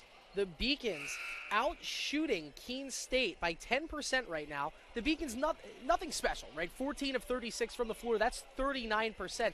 But the Keene State Owls in this contest are just 11 of 38. 11 of 38 from the floor. That's Beacon's defense. They're shooting just 29% right now. Luckily, shots falling from beyond the arc for Keene State. That's why this is just a one-point game. The Beacons, they just hit their first three thanks to Tommy Burris. But the Beacons in the middle of an 8-0 run after Keene State scored the first 3 points of the second half. Now Malik Lorquette wide open lane into the basket. Santos couldn't stop his momentum. Lorquette spins, wins, and finishes. He leads all scorers with 12. And now the Beacons stretch their lead back out to 3. It's 40-37. This Keene State team, so good, so effective across their schedule. And now about that, it's a charging foul against Jerice Cichon. And the team's senior leader, 22 games played, 17 games started, 51% from the floor. He has just committed his 4th foul of the game, so we won't be seeing Jerice Cichon for quite some time. Can the Beacons take advantage of that? 5 on the floor right now. Bobby Joy, Charlie Mitchell, Charles Mitchell, Tommy Burris, Malik Lorquette. It's Justin Williams, Mason Jean-Baptiste, Nate Seau, Jordan Santos, and Octavio Brito on the floor for Keene State. Here's Charles Mitchell. He checked 3, long 2. Give him a long 2, but he got it. Number 2, 4-2, and Charles Mitchell with 9 points now as the Beacons back up 5. Their largest lead in this game was 8. Nate Seau on the deck against Lorquette. Stops. That ball tipped away by Bobby Joy. Great recovery on the defensive end for number 0. And it's going to be a deep corner side out for Keene State. So the referee's correcting the scorer's table. Was a made 2-point bucket by Charles Mitchell. We saw that all the way, so the scoreboard, we got everything right here. It's a 5-point lead. But, hey, you always love those heat check makes, pardon me, because you never know. Charles Mitchell might have more of those up his sleeve. That ball halfway down the cylinder, in and out, so Brito's less than stellar shooting night continues. Joy gets around Seau, hands it back to Lorquette. Lane opens up, pass to Burris is good, and Malik Lorquette, 3 assists tonight to go along with his 12 points. You can thank Bobby Joy for setting that play up. Beacons, 7-point lead now in the middle of I believe a 14-0 run, and the run finally stops right there as Mason Jean-Baptiste hits the corner 3, so it's a 14-3 run, make it a 16-3 run as Charles Mitchell flexes the muscles. He's got 11, and the Beacons back up 6. Once again, now we're on a breakneck pace as Jean-Baptiste locked in. Mason Jean-Baptiste, now he leads all scorers with 15. That's 3 3-pointers in the contest for number 12. We have a timeout. It's a media timeout, and I need to catch my breath. Guys, we're going to take a quick break. 15:49 left to go. Beacons 46, Owls 43.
Well, the Beacons in the middle of 16 points in the last 4 minutes, 11 seconds. Malik Lorquette with 12, Charles Mitchell with 11, Charlie Mitchell on the inbound, and we're back underway here at the Clark Athletic Center. That was the media timeout. Great opportunity to catch the breath because so many points have been scored in the first 4 minutes and 11 seconds of this second half. It was a combined 64 points scored in the first half. We've had 29 more on top of that in the past 4 minutes of basketball. And Charles Mitchell, head full of steam, looking for more, kicks it out to Charlie. Over to Tommy. Off short. It was right there from the short corner. But Charles Mitchell right there for the rebound. He misses the shot short. Lorquette gets fouled over the back on the rebound attempt by Jordan Santos. And Gosh, you couldn't get two easier looks than that underneath for the Beacons. Ultimately, they do draw the foul, and it'll go against Jordan Santos. And that's just the second team foul. Pardon me, that is the third team foul against Keene State. And I thought that was the second committed by Santos. It's his third, so we'll keep our eyes peeled on that. Lorquette spinning, and he can't get the shot to fall. He had Justin Williams out of position, and just a little lax on that layup attempt. Octavio Brito just dribbled the ball out of bounds. He just dribbled the ball out of bounds, and rather incredulous now, puts his hands gesturing wildly towards the official, then hands on his head with the palms up. We all know what that means. Guys, what's going on? Somebody help me out here. But no, he just dribbled that ball out of bounds. Another Keene State turnover. Uncharacteristic shooting from the Owls. The defense from the Beacons has been pestering the Owls so far in this game. And while Keene State, who normally scores over 80 points per contest, is at 43, could be a lot more than that. Now, Mason Jean-Baptiste, he's having himself a heck of a ball game. Little pass right there to Octavio Brito, and that'll shake the cobwebs off for Brito. It brings Keene State back to within one. 14:45 left to go here in this game's second half, as Malik Lorquette going to have a lot of room to walk it in on Justin Williams. He already has 12. He bounces it off to Charlie Mitchell. Has the angle drive, it goes short, and Justin Williams, another tough rebound for Big 44 down low. Here's Ryan Donahue. He had 7 points off the bench in the first half, and he gets swatted. Oh, that one goes into the next dimension. Look at that Malik Lorquette wingspan. He knew all the time that Ryan Donahue was planning a scoop layup, had it read the whole way, and blocks it out of bounds. Emmanuel Zayas back in. He had a bucket in the first half for the Beacons. Gives Malik Lorquette a high five with the left hand. He will face up Nate Seau as we're back underway here at the Clark Athletic Center after that huge block by Malik Lorquette. Williams this time gets the position on Lorquette, who takes a spill. Lorquette picks himself up off the paint as Williams lays it in. 6 points for the senior out of Hartford, and Keene State back up 147-46. Bobby Joy, crossover to create some space. How about that wingspan by Brito? He reaches out, picks the pocket. Euro step, and Zayas, great defense on the ball. Brito wanted the foul after he worked the Euro step to get away from Zayas. Instead, they're going to say Zayas knocked the ball out of bounds. No foul. Just like in the first half, these teams picking up fouls rather quickly. UMass Boston 2 in this first 6 minutes of the second half. 3 fouls against Keene State. Williams spinning. I thought that actually might have been a travel, but it's going to be a whistle on the Beacons underneath as Williams had position. He had 3 smaller bodies pestering him. I believe that goes against Tommy Burris, and so if that's the case, that is his 4th. So now 2 players, Jarice Cichon with 4, Tommy Burris with 4. Those are both starters for each side. We're just 6 minutes into the second half, and 2 players already with 4 personal fouls. Brito gets the inbounds. He hands it off to Mason Jean-Baptiste, who has 15 points. Spins, make it 17. Mason Jean-Baptiste, while the rest of this team has gone rather quiet through the first half, he is awoken. Awakens towards the latter part of the first half, and it's been all him for the Owls in this second half. Keene State back up 3. Remember, their largest lead has been 5. Charles Mitchell, step back for the tie. Got it. Charles Mitchell going nuts with a step back, clearing up the space and hitting it, and we are all tied again at 49. Lorquette almost tipped that one out. Yes, he tipped that ball off Nate Seau, and we're going back the other way. Charles Mitchell in the middle of quite a heat check. He now leads all scorers for the Beacons with 14. And this game knotted up at 49 apiece. We had a heck of a ball game in the first half of our doubleheader today. No better way to spend a Saturday afternoon than watching great basketball like this, and we have some great basketball on display. Here's Emmanuel Zayas, the freshman out of Hollywood, Florida. Head fake, open 3. He got fouled on the shot, though. The foul committed by number 15, Ryan Donahue. That's his 3rd, team's 4th, and that is not 1, not 2, but 3 free throws coming up here for Emmanuel Zayas. 5.3 points per contest, 1.3 assists per game, and Emmanuel right around the 70% mark from the line.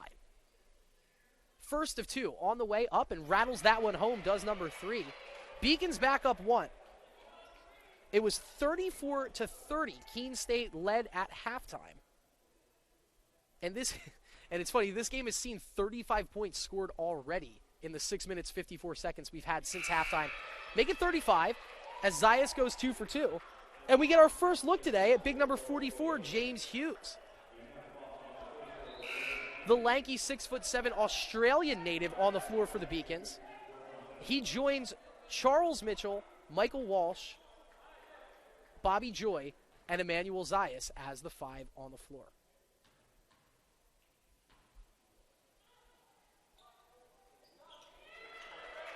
Zayas knocks down 2 of 3. Beacons now up by 3.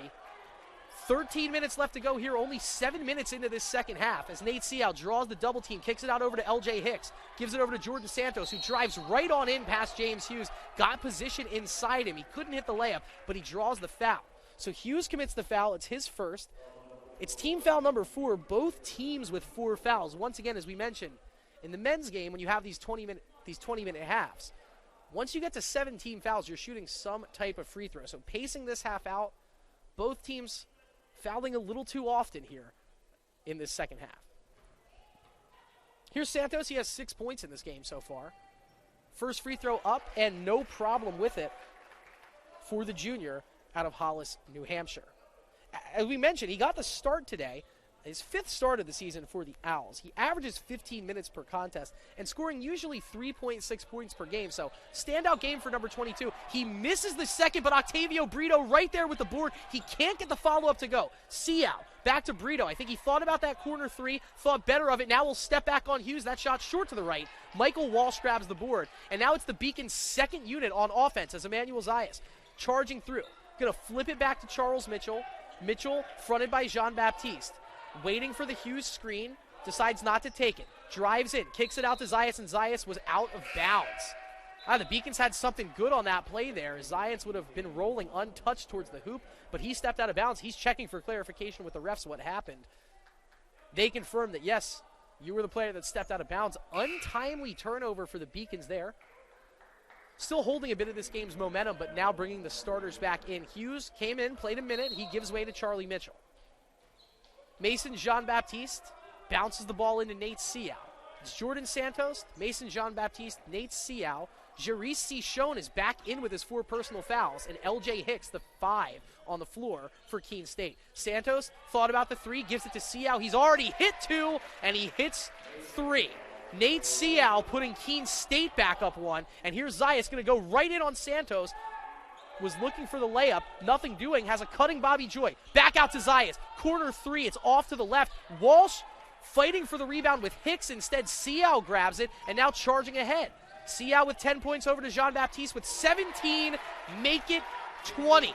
And if any player has put their fingerprints on this game, no one has done more so than Mason Jean-Baptiste. The 6-foot sophomore guard out of Lynn, Massachusetts, now has 20.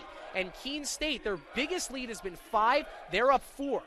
Charles gets cut off. He's going to have to launch a contested 3. Zayas saves it to Charlie in the corner. Great play there by Emmanuel. Charlie thought about the no-look to his brother. Instead, he will reset all the way. And I believe we might have had a timeout called by UMass Boston. Just waiting to see what the official wording is. I think we're at the spot where we're supposed to be for a media timeout, and so if that's the case, they might have just called the 30 so that they could push it to a full. Regardless, there's 11:21 left to go. We'll take a media timeout. It's Keene State 56, UMass Boston 52.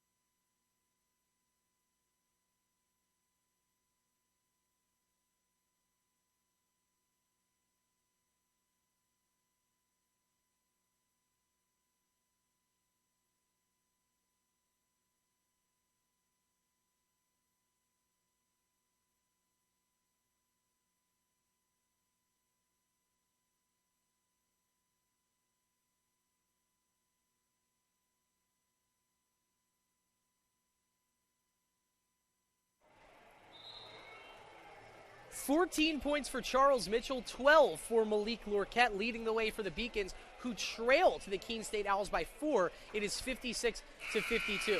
Mason Jean-Baptiste leading the way for the Owls. He has 20. The only other player in double digits for the Owls is Nate Seau with 10, but they are a very timely 10, as 9 of those 10 have come from the three-point range. Nate Seau 3 of 5 from beyond the arc. Beacons with the basketball, but they need a bucket here, down 4, as Malik Lorquette faces up Jordan Santos. Kicks it out to Bobby Joy. He sets corner 3. It is short off the front iron, and it doesn't get the roll. LJ Hicks with a rebound. He gives it to Nate Seau. Nate Seau stops on a dime, reverses course. There was the twin attack there as Charles and Charlie both probing in for the steal. Charlie will pick up the foul. That's his first and the team's 5th. But the Beacons not doing a good job conserving their team fouls here. Still have slightly over 11 minutes left to go in this contest, and it's 5 team fouls against the Beacons in this second half. Tommy Burris back on the floor. He has 4 personals against him. He's shown, number 1, he also has 4 personals, and Jean-Baptiste has 4 made threes, was vying for the 5th there. That shot long, but the rebound goes back out to Jarice Cichon. He almost gets his pocket picked by Mitchell, instead kicks it out to LJ Hicks, who hits the 3 in rhythm. And that gives Keene State their largest lead of the contest. They are up 7, 59-52. LJ Hicks playing some big minutes off the bench. He's normally the 10th or 11th player in this Owls rotation. Burris, open 3. That goes in and out. Another big rebound for Justin Williams. And now this game on the precipice. If Keene State gets another bucket here and gets to stop, the momentum effectively out of the Beacon sails. If the Beacons can get a stop here, this game stays right where it is. Williams gets cut off by Lorquette, sets a hard screen for Santos. Santos in the corner. That pass gets tipped, somehow gets back to Jordan Santos. He no-looks it into LJ Hicks. Hicks is fouled. Shot almost falls. That foul will happen on the floor. It goes against Bobby Joy. That's his 2nd, and that is team foul number 6. So any defensive foul committed the rest of the way will result in some form of free throws, and that is the textbook definition of foul trouble. Halfway through this second half, we have 10 minutes remaining. Hicks, nowhere to go. They might have to call timeout, and that's a 5-second violation. So the Beacons, they didn't play that possession well, but they played the inbounds phenomenally. They do force the turnover. Now you need a bucket. Now we're kind of looking at the clock here, knowing how powerful the Owls are offensively. And if you're the Beacons here, you can keep getting stops, but these shots have to start falling. Charlie Mitchell, ball on a string, picks up his dribble against Santos. 15 on the shot clock, hands it off to Bobby Joy. They calmly reset it back to Charlie. Over to Lorquette on the left elbow, and I thought they might have thrown that away, but instead the pass to Joy. To Lorquette on the deck, spinning on Williams, drives past Williams. Williams blocks it out of bounds, and there is just 3 seconds on the shot clock. You got to reach deep into the bag of tricks as far as inbound plays go here if you are the Beacons. I'm sure Coach Harris has it. He hands it off to Lorquette. And I tell you what, something happened there, and I believe that is just going to be a shot clock violation. So the shot clock the shot clock just instantly reset on the inbounds, and basically it was like Malik Lorquette accepted the shot clock violation. So possession will go back to the Owls. Well, okay, the play didn't go the way it was supposed to with the clock, because the second the inbound happened, the clock went from 3 to 30. It never ran. But Malik Lorquette, the way he acted, it looked like it was, kind of just a surrogate shot clock violation. It will take the place of a shot clock violation. Instead, they adjust the shot clock to 1 second. Let's see if the Beacons have any 1 second tip-in inbound plays. Wow, Lorquette gets it! He got it and won! They did have a 1 second inbound play. It was Lorquette climbing the ladder, and he somehow gets the ball, puts it in, gets fouled. The Beacons, they catch a huge break, but they take advantage of the break. We're back to within 5. That is unreal. The Beacons were hemorrhaging the momentum that they had in this second half. They get a break, then they throw a wild inbound pass that Malik Lorquette climbs the ladder, hits the tip. He misses the free throw, but honestly, the conversion with 1 second on the shot clock, that is what is impressive. Unreal, Malik Lorquette. That's a heck of a play, and it keeps the Beacons in this game. They're down 5. Jean-Baptiste over to LJ Hicks. Long. Charlie Mitchell gets the rebound. Beacons with numbers if they hurry. It's a 3-on-2. Charlie Mitchell over to Bobby Joy. Back to Charles. Thought about the 3. Puts it on the deck. Gets through. Kicks it out to Charlie. He's not going to put the shot up, and the Beacons will reset. Charlie, right-handed drive. Over to Burris in the corner. Back to Bobby. Bobby with a right-handed drive. Through everyone. Switches it to the left. No good. And Justin Williams yet again, right where he needs to be, getting the Owls out of harm's way on the defensive end. He is playing one heck of a offense, defense, just full, universally talented basketball game for this player who normally finds himself rather low down on the Owls bench. LJ Hicks with the basketball, back to Jarice Sean. He asked for the pick from Justin Williams. Nothing doing. He's fronted by Lorquette. Back out to Santos. Santos is going to have to get a shot up to beat the shot clock. It goes short. LJ Hicks climbs the ladder. He got the rebound without committing the foul, but then he hits the deck hard. And that will be a traveling violation. And once again, the Beacons not playing their best defense by any means, but getting the break they need to get the ball back. And as we're talking about, at this point of the game, you have to go possession by possession. They had a stop and a bucket. They got another stop on this last possession. Do they get another bucket here? Down 5, 8:19 left to go in this ball game. Charlie Mitchell. Left-handed dribble around the Lorquette screen. Now he gets it down low to Lorquette. One-on-one game against Williams. I think Lorquette might have picked up his dribble a little too early there. He goes back to Walsh. Lorquette on the deck. Drives in. Head full of steam. Fouled! Almost got the shot to go. But he'll go back to the line. 2 more coming for Malik Lorquette. Malik is 2 of 5 from, or pardon me, 3 of 6 from the line today. He's gone 2 of 2. Then he went 0 of 2. And he has made 1 of his 2 and 1 opportunities. 4 blocks this afternoon for Malik, the 6'5" junior out of Sharon, Massachusetts. 2 big free throws coming up here as the Beacons trail by 5 with 8 minutes left to go.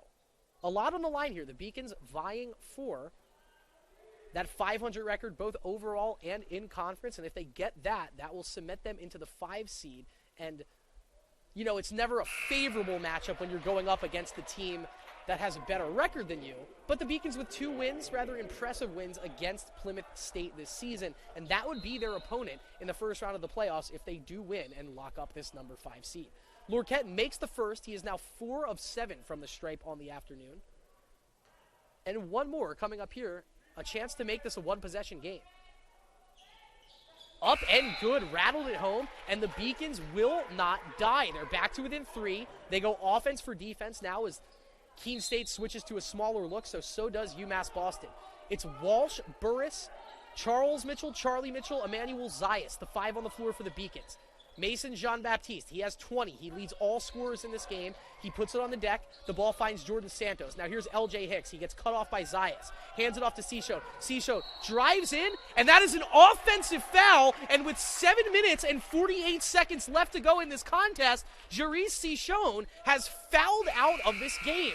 Brilliant work there by the Beacons. Just the only option was for Seashone to drive the lane. He finally bites. He finally takes the opportunity, and he commits the foul with 7:48 left. He won't play any more basketball today. And with that, we will take a quick media timeout. 7:48 left to go here. UMass Boston Beacons 56, Keene State Owls 59. More of this exciting conclusion after this on the LEC TV and the BBN.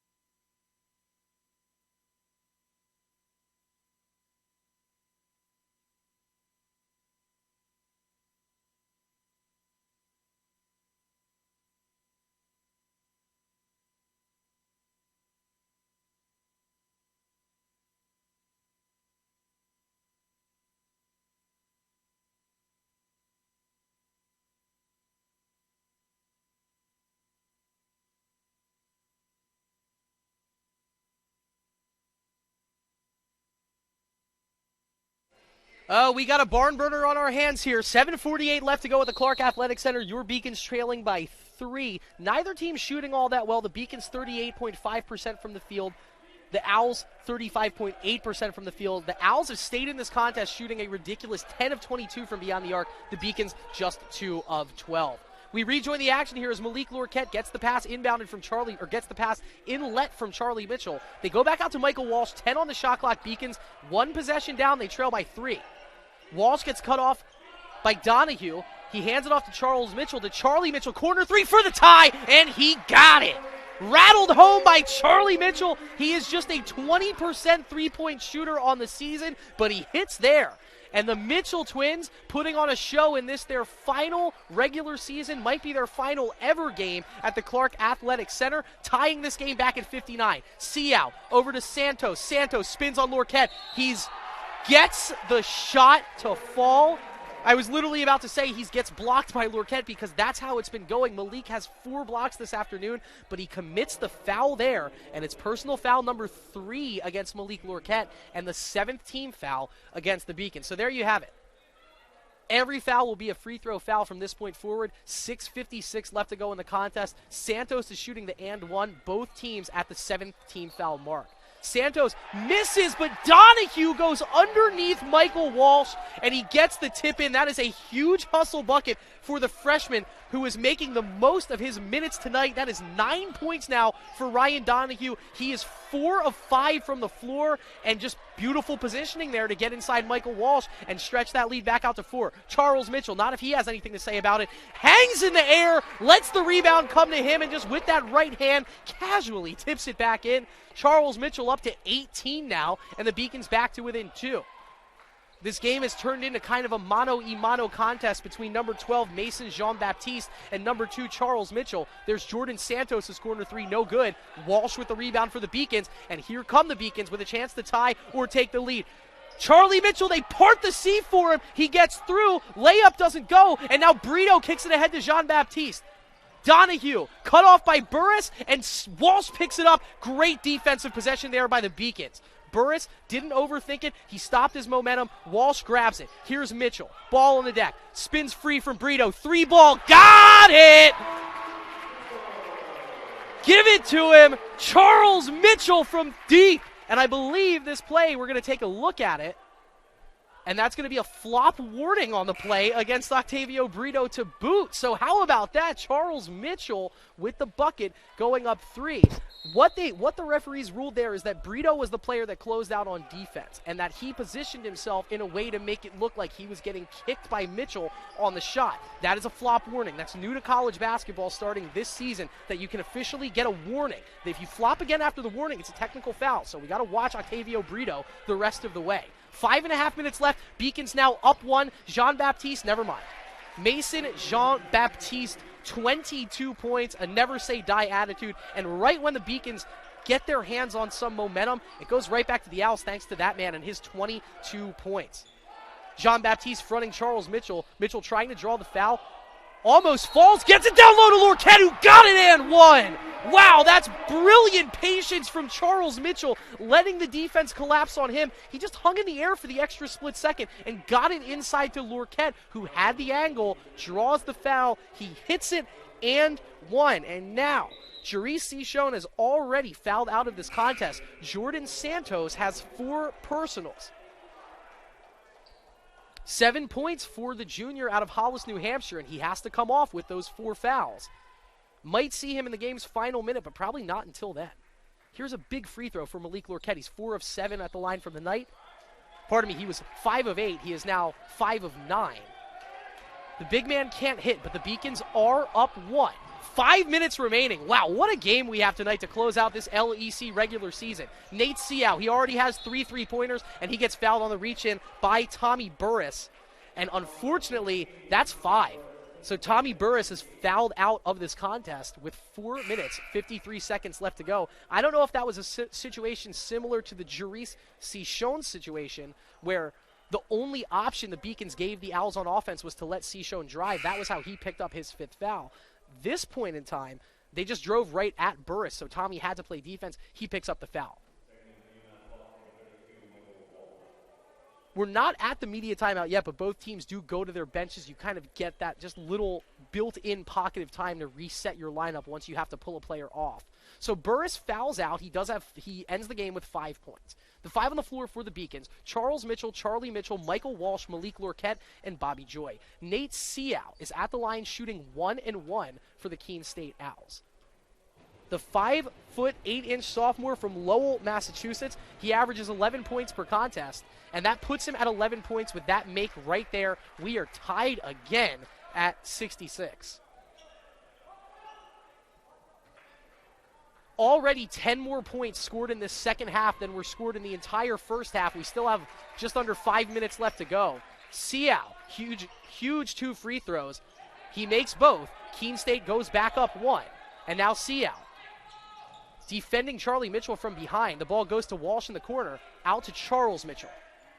Charles takes a couple of step backs toward the midcourt stripe. 15 seconds to go on the shot clock. Almost loses it to Jean-Baptiste. Gets under the defense. Scoop layup around Brito, but the shot no good. Nate Seau with the rebound, pushing it ahead for Keene State. He pulls back, probes in, drives in to Brito, hands it off, and Brito gets the roll.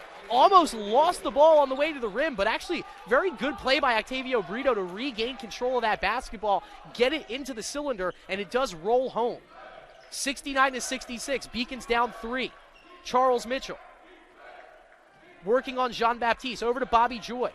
Around the perimeter they go to Michael Walsh. He spins around Brito, hands it off to Lorquette. Lorquette around the pick, got it! And Malik Lorquette having himself quite the second half. He is up to 18 points.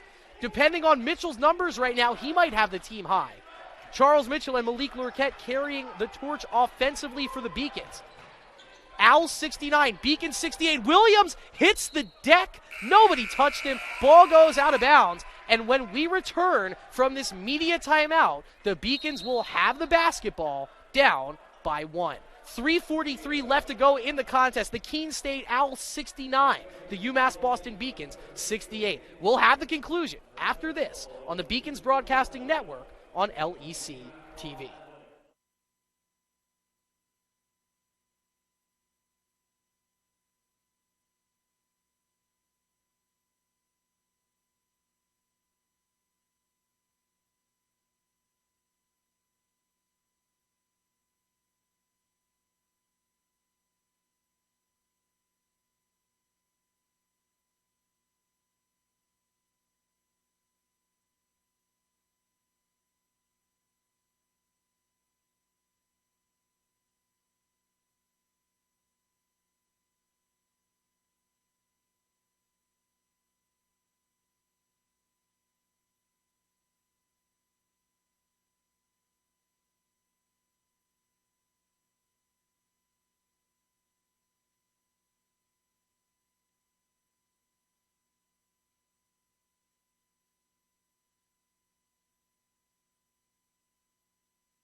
Two-man show on offense for the Beacons tonight. Malik Lorquette, 20 points on 8 of 12 shooting from the field. Charles Mitchell, 19 points on 8 of 18 shooting from the field. They've carried the Beacons to this point, but you need all 5 on defense to seal this one down. What a game we have for you this afternoon here inside the Clark Athletic Center.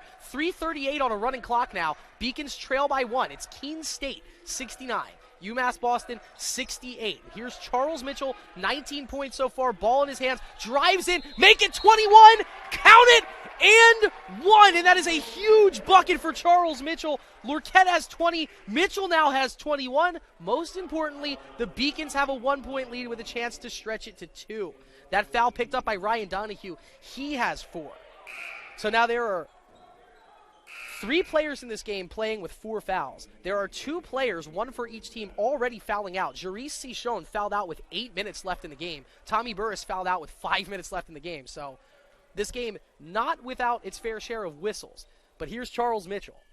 Got it. 22 for the senior in what might be his final game inside the Clark Athletic Center. And he is putting together one heck of a highlight tape for himself. Here's Donahue, 9 points on 4 of 5 shooting so far off the bench. Jordan Santos, he's one of those players with 4 fouls. Nate Seau drives, he gets cut off. Cross-court pass, it hits the heel of Bobby Joy. Jean-Baptiste hits the deck. Charles Mitchell has his hands on the basketball. It's a jump ball, and the Arrow will keep it with Keene State. That was almost tragedy for the Owls. And Charles Mitchell, wow, putting everything on the line, comes up with a slight limp, the smallest limp. Charles Mitchell will never let you see him limping, but I do see a slight limp as he hit the deck hard and had a bigger player on the Owls end that play on top of him. But Nate Seau gets the ball from the referee. 12 seconds on the shot clock. Seau inbounds it back out to Octavio Brito. Brito curling it over to Baptiste. Mason Jean-Baptiste. Back over to Brito. Brito gets cut off by Charlie Mitchell, picks up his dribble. Now he has to get it over to Jean-Baptiste, and that's going to be a late reach-in foul, and I mean late in terms of the shot clock. There was 1 second left on the shot clock. That would have probably been a circus attempt by Jean-Baptiste. Instead, Charles Mitchell commits his second foul of the game. 9th team foul, so 9 team fouls both ways here, which means 2 free throws the rest of the way. This foul on the floor, it's the last 1-and-1, so it's Mason Jean-Baptiste shooting the 1-and-1. Everybody in the Clark Center hoping he can maybe hit the front iron on this front end. Now he hits the back iron, but he rattles it home, and so this is a 1-point game again. Beacons leading 71-70. Mason Jean-Baptiste, now the second highest score, back by himself as the game's highest scorer with 23, but he misses the second. Wow, great job by Octavio Brito tipping the ball back to Jean-Baptiste, and the Owls, down by 1, get to reset their offense. What a game here at the Clark Athletic Center. Final regular season game. Seau to Santos in the corner. Santos drives around, gets all the way inside, misses. Seau's rebound no good, and there's a foul on the back end. I'm not sure if it was on the Brito board or the Seau shot. They're calling it again 32, so that's going to go against Michael Walsh. It's his second. That means it was on the Brito rebound. No, it was on the Seau shot, so Nate Seau, just 2 of 4 from the line this afternoon. At the line now shooting 2. First one up, and he does rattle it home. So we're tied again, 71-71, 2:39 remaining. I'm pretty sure students get in free, Colin. I don't know if that's the case or not, but even if they did get in free, they got their money's worth today. Me and you got in here for free, so we're really enjoying the basketball that we were watching. 2.5 minutes left to go. Beacons down by 1. It's Charlie to Charles. Who else did you think would have the basketball in his hands? 22 points for the senior on senior day. Drives in, 24 points for the senior on senior day. They cannot stop Charles Mitchell, and he puts the Beacons back up 1. 2:15 left on a running clock. Brito gets cut off. He goes cross-course to Santos. They go around to Seau. Seau kicks it back out. Santos, long 3, and he got it. Wow, the long extended release. Santos had all the time in the world to size up that corner pocket 3. He's into double figures with 10, and I believe the Owls take that timeout. Quick 30-second timeout, so we'll stay with you here, and if we can, we're going to just pull up the live stats real quick, get you guys updated on how we got to this point. So Charles Mitchell leads all scorers with 24 points on 10 of 20 shooting, to go along with 3 blocks, 4 assists. How about that? Malik Lorquette, 8 of 12 from the floor. He has 20. The next closest player on the Beacons is Charlie Mitchell, 9 points. He's 3 of 8 from the floor, but he has hit a 3-pointer. Now we'll take a look over at the Keene stat numbers, and the only 2 players really jumping out at you were the same as they were at halftime. Mason Jean-Baptiste, 23 points on a very efficient 8 of 13. And then Nate Seau, he's got it done from beyond the arc, and he's got it done from the free throw line. He has 14. Ryan Donahue had 7 points at halftime. He has 9 now. He shot 4 of 5 from the field. And the rarely used freshman is back out on the floor where he has made his hay today. Beacons with the ball, down by 2. 2:07 left to go. Charlie Mitchell fields the inbound pass. And here we go. Folks, fasten your seatbelts, because we're speeding towards the finish line here at the Clark Athletic Center. Under 2 minutes left to go. Beacons with the ball, down by 2. Charles Mitchell gets the high screen from Lorquette, pulls up, in and out. Lorquette can't get the rebound, and it's Mason Jean-Baptiste, exactly who you want with the ball in his hands. He pulls down the board for the Owls. Beacons need a stop here. 1:40 left to go on a running clock. Nate Seau has 14, drives in around Michael Walsh.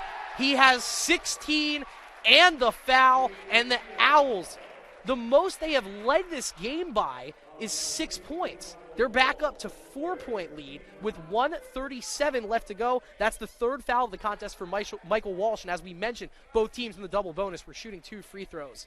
Now, Nate Seau made that, so it's an and one coming up here for the sophomore, vying for his 17th point, and he misses.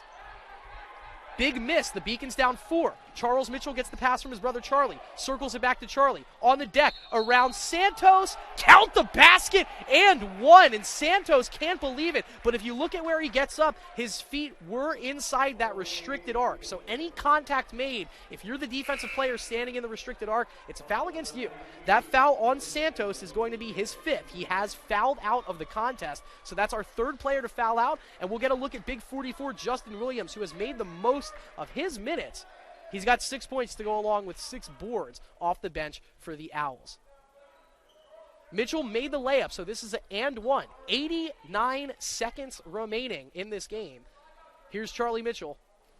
Short off the front iron. Oh, that was big. Brito gets the rebound. Brito's done a great job cleaning up the defensive glass in this second half. And now it's Keene State with the ball holding 2. Justin Williams on the right wing. Obviously not a perimeter threat. He hands it off to someone who is in Nate Seau. Gets around with the pump fake. Charlie Mitchell hits the deck, but he gets the steal. Lorquette got it to Charlie Mitchell. Charles Mitchell gets fouled, and he will head to the line to shoot 2 with a chance to tie, and 66 seconds remaining. 24 points for the senior. His brother Charlie has 11. And maybe 2 of the biggest free throws in the career of this 4-year contributor, as he has a chance to tie this game with 66 seconds left. The Beacons still fighting for 500 on the season. A win would get them that. First free throw. Up, and it rattles on home for Charles Mitchell. He has 25. He now leads all scorers with 25. Beacons back to within 1. The Owls go offense for defense. They bring on L.J. Hicks. They pull off Justin Williams. One more. Here's Charles Mitchell. Wears number 2. A chance to tie, and he drills it. We are knotted at 77. 1:05 on a running clock left to go as this game reaches its final minutes. The first 39 weren't enough. We are still tied. Mason Jean-Baptiste, he has 24 points. Second leading scorer in this ball game, hands it off to Nate Seau. Seau over to Octavio Brito. Brito working on Lorquette, drives, got the step on Lorquette, got the position, and draws the foul. That is the 4th foul committed by Malik Lorquette. The Beacons do get him for one more play. But basically everyone on the hardwood is in a little bit of foul trouble at this point. And so it's the true freshman, Octavio Brito, with 2 giant free throws facing him right here. No student section on that end of the gym, so Brito unhindered, but the little bit of noise that is radiating out to him might have gotten in his head. He misses that first freebie long. We see Williams again on the floor for his rebounding prowess. He joins the floor with Ryan Donahue, Mason Jean-Baptiste, Nate Seau, and it's Octavio Brito at the line for the Owls. Still one more. That one is good. So Keene State back up 1. 50 seconds left as Bobby Joy takes the inbound pass. Remember, you got 10 seconds to get it across the midcourt line. Joy does that. Beacons called a couple timeouts, in the flow of play here, so they don't want to take one on this possession. Instead, it's going to be Lorquette working on Williams. No whistle. Gets it back down low, looking for Charlie. That one's tipped out of bounds by Donahue, who was right there. Lorquette was looking for that handoff in the direction of Charlie Mitchell. And so, we will have a timeout taken. UMass Boston calls a 30-second timeout. And so, we will take a quick break to try and catch our breaths right back here. I want to make sure that they have 30 seconds left. So I'm looking at the referee right now.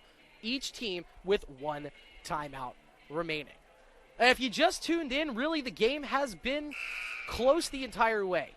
Keene State, their largest lead, 7. UMass Boston, their largest lead, 8. And right now it is a 1-point lead for Keene State. Charles Mitchell and Malik Lorquette both over the 20-point plateau in this contest, but Mason Jean-Baptiste and Nate Seau sticking with it blow for the Keene State Owls.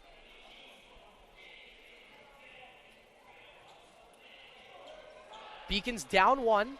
They will have the basketball underneath. They will have 13 to shoot. The 5 on the floor for the Beacons. The Mitchell twins, obviously, this is their game on their senior night. Michael Walsh, Bobby Joy, Malik Lorquette.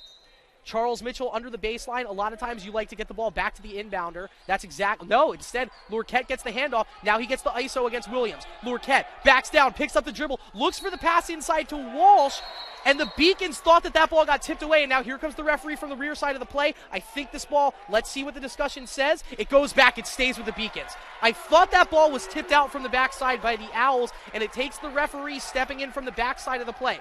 There is just 6 seconds on the shot clock. Beacons down 1, 25 seconds left in this game, but you have 6 seconds to get a shot off, have something hit the rim. They go down low to Lorquette, he works the angle, he gets fouled, and will go to the line to shoot 2. There wasn't a real angle there, but that's kind of like what you see in hockey where the long, lanky player, they have more leverage, and they just completely cut off the angle. They drive to the hoop, and Lorquette draws the foul. The foul committed by Octavio Brito, his 3rd. Team is in the double bonus. Lorquette down 1. He is 5 of 9 from the stripe today. Has a chance to hit 2 here.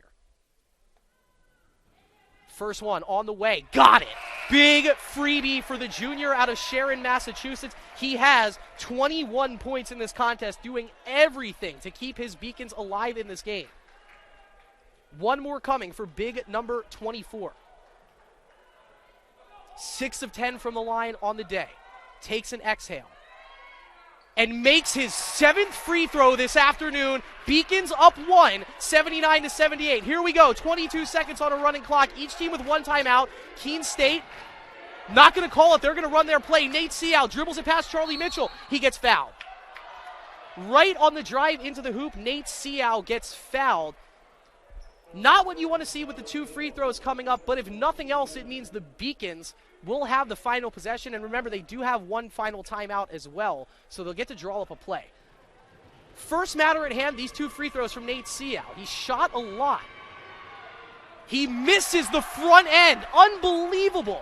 So Nate Seau, 18 points in this contest. It could be 23. He's 5 of 10 from the line. Here comes the second one. Goodness, because the Beacons get 2 misses out of this man. Normally an 80% free throw shooter. No, he rattles the front run home. Soft off the front iron. 79-79. Inbounds goes to Charlie. They are going to call the timeout. I thought Coach Harris might have just let Charlie Mitchell do his thing on that play, but Beacons control their own destiny for the game, for the regular season record, for the playoff seeding. It comes down to this. 8 seconds on the clock, Beacons 79, Owls 79. Let's pull up the team stats real quick and tell you how we got here.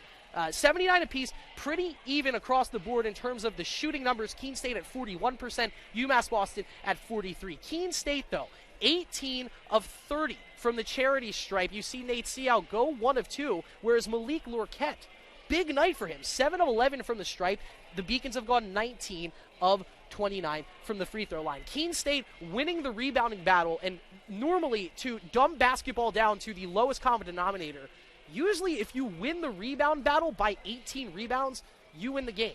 But not with the inefficient play and the foul trouble and the lack of foul shooting that Keene State has bestowed upon themselves. The Beacons, they like to clamp you up. They play good defense. Most of the time, UMass Boston is not scoring 79 points in the game, but you get a 79-point opportunity when you stretch a team thin.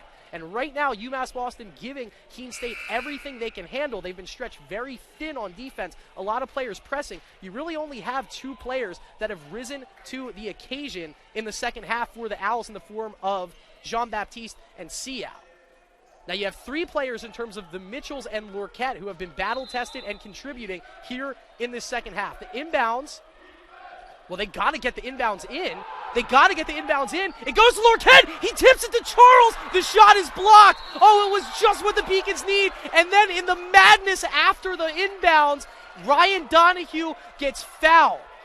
That ball looked like it might have been on the way down, but obviously that play is not going to be ruled goaltending from that far away. Coach Harris and the referees having a discussion.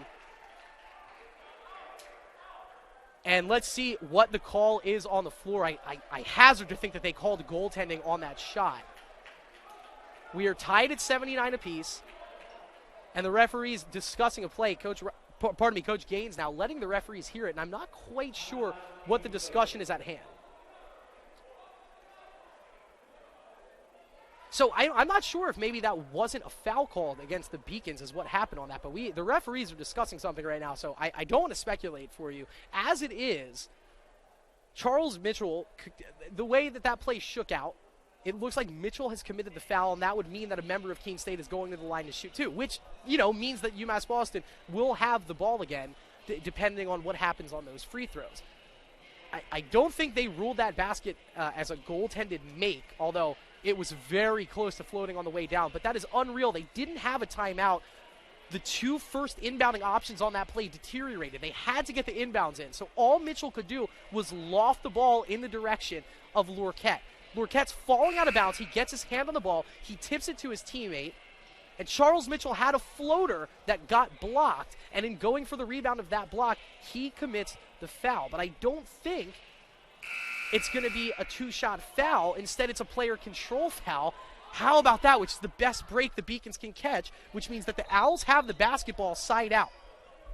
4.4 seconds. The inbounds goes to Brito cleanly. They get it to Jean-Baptiste. He gets the floater off, and it's no good. They had the play they wanted. Mason Jean-Baptiste driving to the hoop, had a chance to end it for the Owls. Well, how about that? It's the final game of the regular season, and 40 minutes of basketball just were not enough.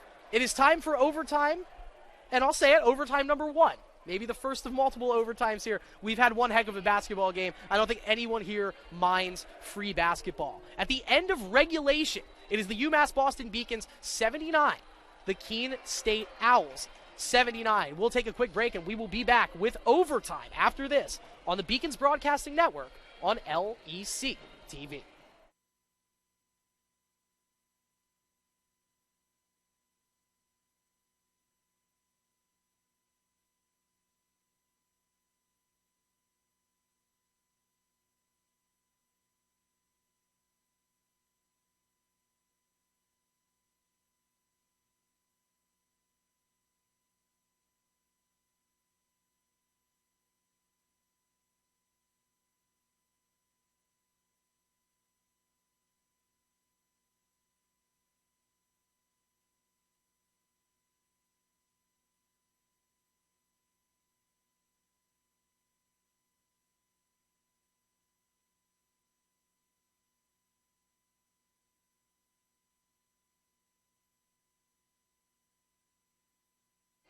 Well, you had a feeling the way that this game was going that 40 minutes of basketball might not have been enough, and in fact, it wasn't.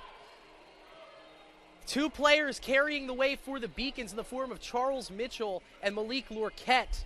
Mason Jean-Baptiste and Nate Seau doing the same thing for the Keene State Owls as we enter overtime, tied at 79. We've had multiple players foul out of this contest. We'll catch you up on that momentarily. But some names that you would expect to see on the floor aren't going to be there. And how about this? A loose ball off the tip. The Beacons lose the tip, but they get the basketball. Possession arrow. Well, it will go to Keene State, but it leaves a wide open lane for Bobby Joy to attack the hoop, and he goes right around Mason Jean-Baptiste and puts the Beacons up by 2 as we get started in overtime, 81-79. Octavio Brito. Not a game up to his standards, although he gets the drive on Lorquette. Lorquette gets his hands on the basketball, forces the jump. Possession arrow will keep it with Keene State, but that's big because if you're to have any other type of jump ball situation, the arrow goes back with the Beacons. So 19 seconds on the shot clock for the Owls. Brito gets the inbound pass deep in the left corner, drives, loses his dribble, has to pick it up in the paint. Just gets it out to Donahue in time. Donahue almost takes a spill. You're going to have a slippery court here as we played 80 minutes of basketball on it already today. Brito, contested pull-up. No, the rebound off back iron, and somehow it finds Bobby Joy. Joy circles court. He has to get it across the timeline. Goes down low to Lorquette. Beacons up 2. Joy, all day for 3. Short. Oh, it was right there. That could have put the Beacons up 5. The rebound scatters around. Nate Seau grabs it. We're 1 minute into this overtime. 3:58 remaining on a running clock. And Brito down low gets in front of Michael Walsh and puts it in. Octavio Brito, you can't keep a good man down. And he ties this ball game back up at 81. So now Charles Mitchell. 26 points this afternoon. Down low to Malik Lorquette with 23. Lorquette backing down Brito. Gets the touch. It doesn't go off the back iron. I thought he might have got it. Instead, Nate Seau with the board. Seau pushing the tempo. Over to Brito. On the deck. Picks up his dribble. Works inside out and gets underneath Charlie Mitchell and finishes for two, driving the lane. But now Charlie Mitchell all the way over to Michael Walsh. Cutting up, and he got the layup for two. 4 points now on the afternoon for Michael Walsh as we are tied back up at 83. It's just on to the next play for Charlie Mitchell, isn't it? He let that bucket get through, and he let the layup convert, but then he takes the inbound pass, drives right on down, can just slide the pass over to Michael Walsh. Walsh loses his man on the defensive end. LJ Hicks gets the layup, and it's a foul in frustration committed by Michael Walsh as LJ Hicks, 6 huge points off the bench for a player that only averages 4.5 minutes per contest. He gets the tough bucket and now is headed to the line, the true freshman, with a chance to stretch this lead out to 3. 5 on the floor right now for the Beacons: Joy, Lorquette, Walsh, and the Mitchell twins. It's LJ Hicks at the line along with Octavio Brito, Mason Jean-Baptiste, Nate Seau, and Ryan Donahue. Hicks in and out. And the struggles at the line continue for the Owls. They're down to 50% now at the line on this contest. Everything goes back to the free throw line. They're free for a reason. Here's Charles Mitchell, 26 points this afternoon, driving in on Jean-Baptiste. Going to put the shot up with the right hand. No. Lorquette with the board. Fakes the pass to Walsh. Do not count it. That's going to be an offensive foul against Malik Lorquette. And now the Beacons in a world of hurt as Malik Lorquette has fouled out of the game. Beacons already lost Tommy Burris to a foul out. Now it's Malik Lorquette gone. Luckily for them moving forward, they don't have any player with more than 3 fouls, but that is now 4 players fouled out of this game. 2 starters for Keene State in terms of Jerice Cichon and Jordan Santos. They both started this game. They both fouled out. Cichon fouled out with 8 minutes left. Tommy Burris fouled out for the Beacons with 5 minutes left in this game. And now Malik Lorquette, who is having himself a career game, ends the game with 23 points, but he is fouled out with 2.5 minutes left. Zayas comes on, and now it is going to be the all-pester approach from the Beacons defense. Well, before that foul actually was committed, it's going to be a timeout called by Keene State. They call a full timeout, which means we got about a 60-second break, and we will take just that. 2:38 left to go in overtime number 1. Keene State Owls 85. Your UMass Boston Beacons 83. More of overtime after this on the Beacons Broadcasting Network.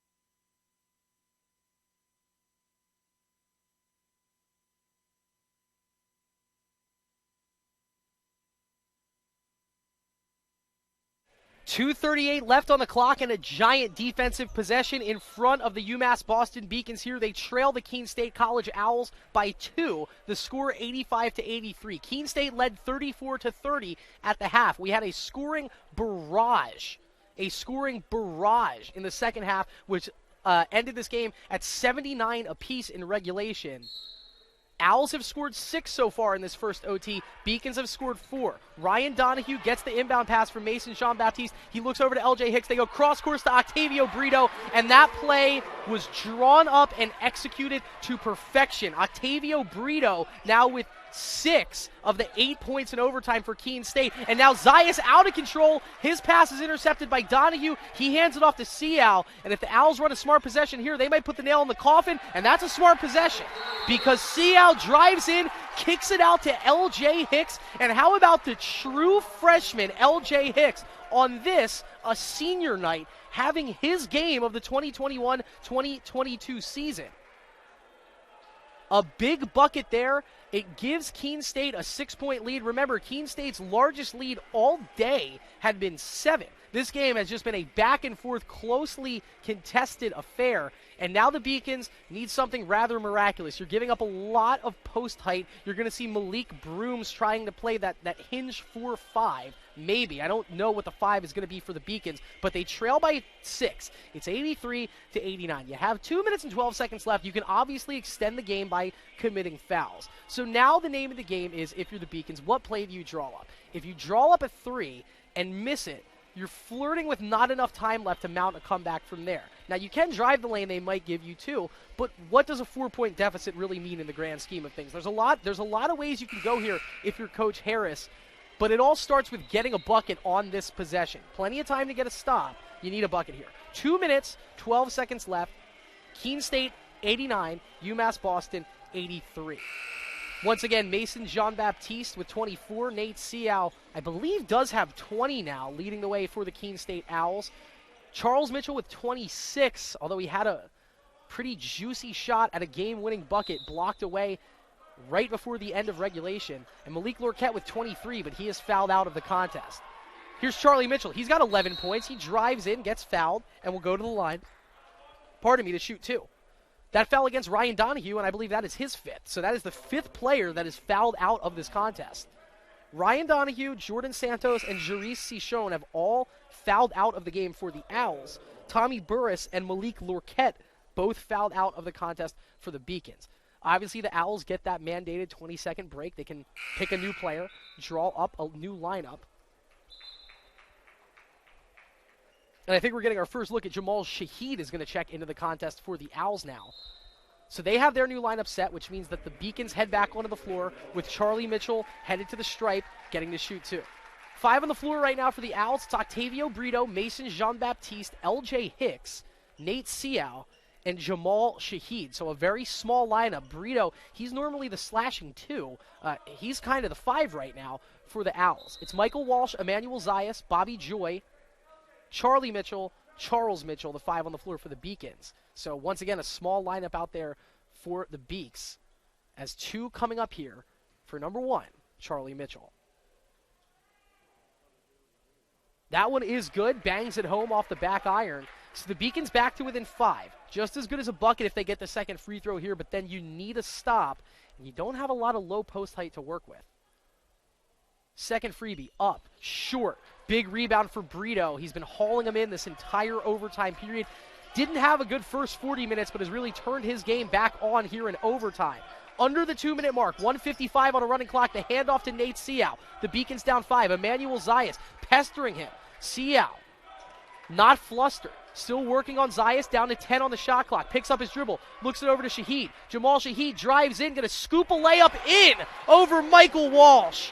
How about that? Jamal Shaheed, he comes in to be an extra body after the Owls dealing with foul trouble. He gets the bucket that might have ultimately put this game on ice. Beacons down 7. Charles Mitchell, wow, that's so pretty. Spinning, a little jelly on the layup. Beacons back to within 5, but they need a stop. And Jean-Baptiste doesn't have anyone between him and Brito. Brito and the Owls decide to stop and reset their offense. Shaheed will take the foul from Mitchell, and it will be Jamal Shaheed heading to the line in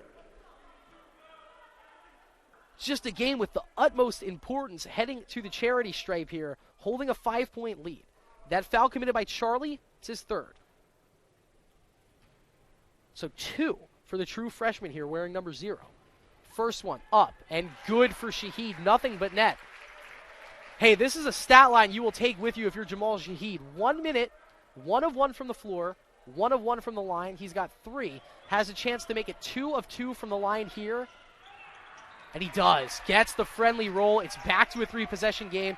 Beacons need a miracle now. Let's see what Charlie Mitchell can do. Puts it on the deck, takes the contact. He'll head to the line to shoot 2 more. But trading 2 for 2 doesn't help you all that much at this point of the contest.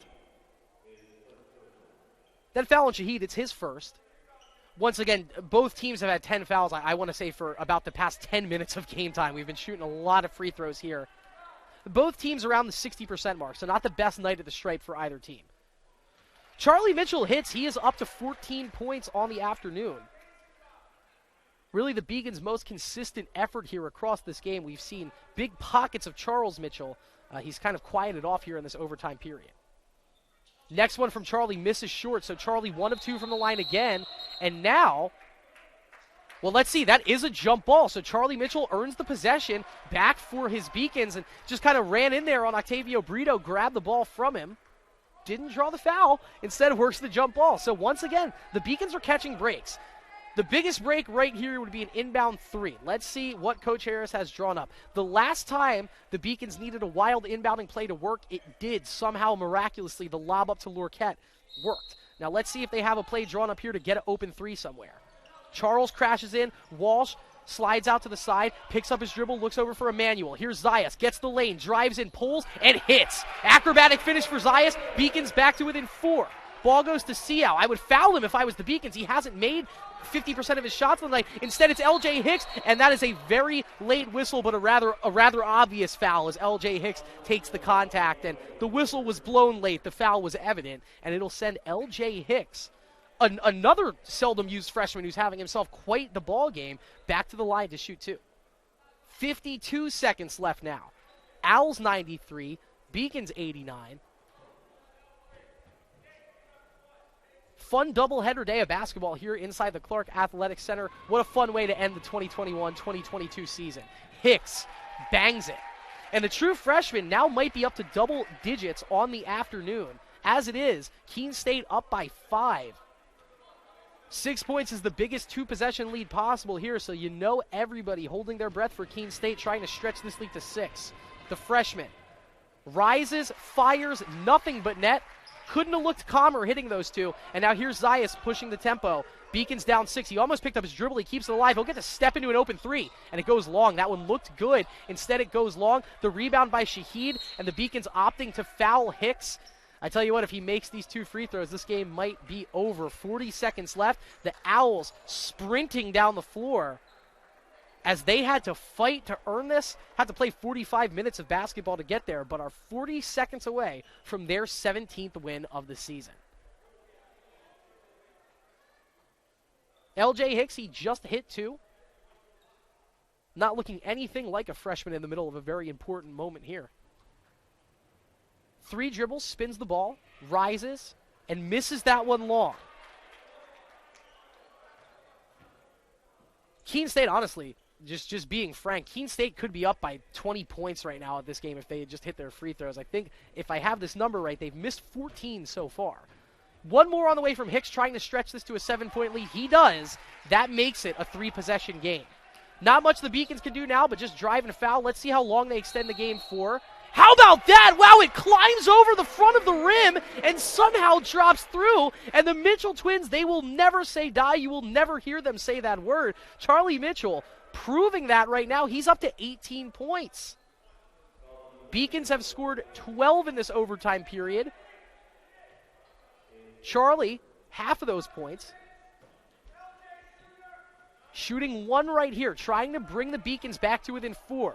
Beacons just clawing on to stay in this contest, but he misses. Wow, the ball gets kicked around. It's rebounded by Bobby Joy. Ball gets kicked out, dribble drive. Here's Charlie. Draws the contact. Oh, my goodness, he banks it in. It's going to be a long 2, not a 3, but count it. Beacons, it's a 1-possession game, and he dribbled it out of bounds. Mason John Baptiste dribbles the ball out of bounds, and somehow the Beacons have turned these breaks into an opportunity to tie the game with 24 seconds left. That's the first mistake Mason John Baptiste has made all night, and he makes it with 24 seconds left in a 3-point game in overtime.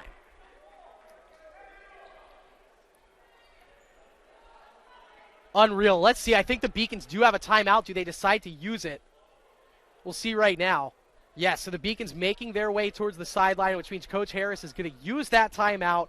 Somehow, the Beacons with the basketball, 23 seconds left, down by 3. Unbelievable. 40 minutes of basketball wasn't enough. 45 minutes of basketball might not be enough. Both teams on the floor right now. And Sean Goss had checked into the contest for the Beacons, the true freshman out of Brockton, Massachusetts. So he's on the floor with the Mitchell twins, Emmanuel Zayas, and Bobby Joy. It's 5 3-point threats on the floor right now for the Beacons. Zayas on the inbound, has Charles to his right, gives it to a cutting Joy, drops it back off to Zayas, spins, got it for 2. Almost too hard on the bucket, but Emmanuel Zayas, 4 points in this overtime period. Foul committed by Sean Goss, and it sends Mason Jean-Baptiste to the line where he will shoot 2. But regardless of what happens at the stripe, the Beacons will get the basketball back with a chance to tie unless Jean-Baptiste makes the first and misses the second, and the Owls get that rebound. We'll cover that when we get to it. Here's Mason Jean-Baptiste, 24 points, just committed an uber-costly turnover for the Owls. Can he redeem himself at the stripe? This for .25 on the afternoon, and he got it. 18.6 seconds left. Keene State, 97. UMass Boston, 95. Mason Jean-Baptiste, 25 points at the line with a chance to make it 26. Just committed maybe the biggest mistake of the game. Can he answer back with 2 made freebies? He cannot. In and out. Charlie with the rebound. Here we go. Charlie Mitchell, head full of steam. He's going to stop. Hand it off to his brother, Charles. Charles on the deck. No look pass to Sean Goss, who lays it in. Sean Goss with the tying layup. 97 seconds left. Goss pestering Seau. Do they throw it away again? No, it's Jean-Baptiste. Jean-Baptiste kick out. Brito is open, and he lays it in with 1.9. 1.9 left. It's going to be a Charles Mitchell heave for the win. And it's no good. A miraculous win for Keene State. UMass Boston gave them everything they possibly could. Sean Goss with the key bucket to almost win it for the Beacons. But in the end, it's Octavio Brito. The game-winning layup. A valiant effort for the Beacons falls 2 points short. Final score in overtime, the Keene State Owls 99. The UMass Boston Beacons 97. With the win, Keene State moves to 17-6 on the season. They are locked into that 3 seed in the LEC playoffs. Unfortunately for UMass Boston, this loss moves them down to the 7th seed in the LEC conference playoffs. We'll take a very quick break. We will be right back with the final numbers and the final wrap after this.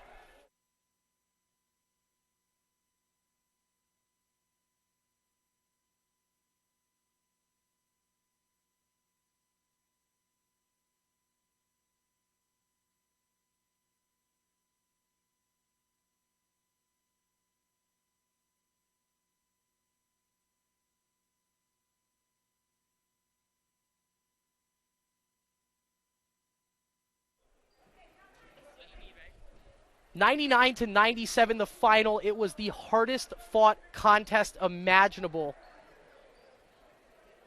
45 minutes of basketball, and the Beacons fall 2 points short. We have the final numbers for you here right now. Once again, 99-97, the final. Keene State on the day, 24 of 39 from the charity stripe. That's what kept the Beacons in it. Looking at the total numbers here, 46% from the free throw, or from the field was Keene State. The Beacons shooting 46% as well. I mean, this game was even as even could be. Rebounds, that was won by Keene State. Rather dramatically, they got 17 more boards than the Beacons did, 56-39. One final look at the numbers. Charles Mitchell ends the game and ends his home career at the Clark Center with a 28-point performance. His brother Charlie not far behind him, 17. Malik Lorquette, 22. 8 points for Bobby Joy, 7 for Tommy Burris, 9 off the bench for Emmanuel Zayas, and 2 apiece for Malik Bruns, Sean Goss, and Michael Walsh. For Keene State, Mason Jean-Baptiste, when they needed him the most, a team-high 26 points. He went 8 of 14 from the field, 6 of 10 from the stripe. Nate Seau ends the game with 18. Octavio Brito, he had 8 going into overtime. He scores 10 points in overtime. He has 18 as well. 11 for Jordan Santos, 10 for LJ Hicks. How about LJ Hicks? 15 huge minutes off the bench. He ends the game with 10 points on 3 of 6 shooting to go along with 1 assist and 1 steal. Well, that'll do it for us here, 99-97 the score, but there's a lot of other action going on around Beaconville, and let's show you what we're dealing with in terms of that. Track and field, they are competing at the LEC Conference Championship meet. Women's basketball, you just saw that. They lost by 11 to Keene State. Hockey in the house right now. It's the ladies hosting Castleton. That's a 4-5 matchup. It is underway, so flip on over to the coverage of that, the live stats here on beaconsathletics.com. And the men's team, they host Skidmore. It is a 3-6 matchup tonight at 7 p.m. We'll take a quick look ahead at some more action here. The LEC Conference Tournament begins again next week. The quarterfinals are this Tuesday, so that's 3 days from right now, February 22nd. Believe that the Beacons will be locked in at the 7 seed, but check the LEC Conference website between now and tomorrow morning to find that out for certain. So the Beacons, they are in the conference playoffs. Unfortunately, they do not reach 500 on the season. They end the year at 11-13. Well, George, I tell you what, me and you were probably the only two people that stuck it out up here for all 4.5 hours today, and I couldn't have done it without you. For George Abani, Seth Orensky, and Colin Ford, I'm Chris Del Sordo. Thank you so much for spending your afternoon on the hardwood with us. Final score, the Keene State Owls 99, the UMass Boston Beacons 97. Everybody have a great rest of your day. I know there's some snow coming in the forecast, so stay safe from the snow, and roll beaks. We'll see you guys next time.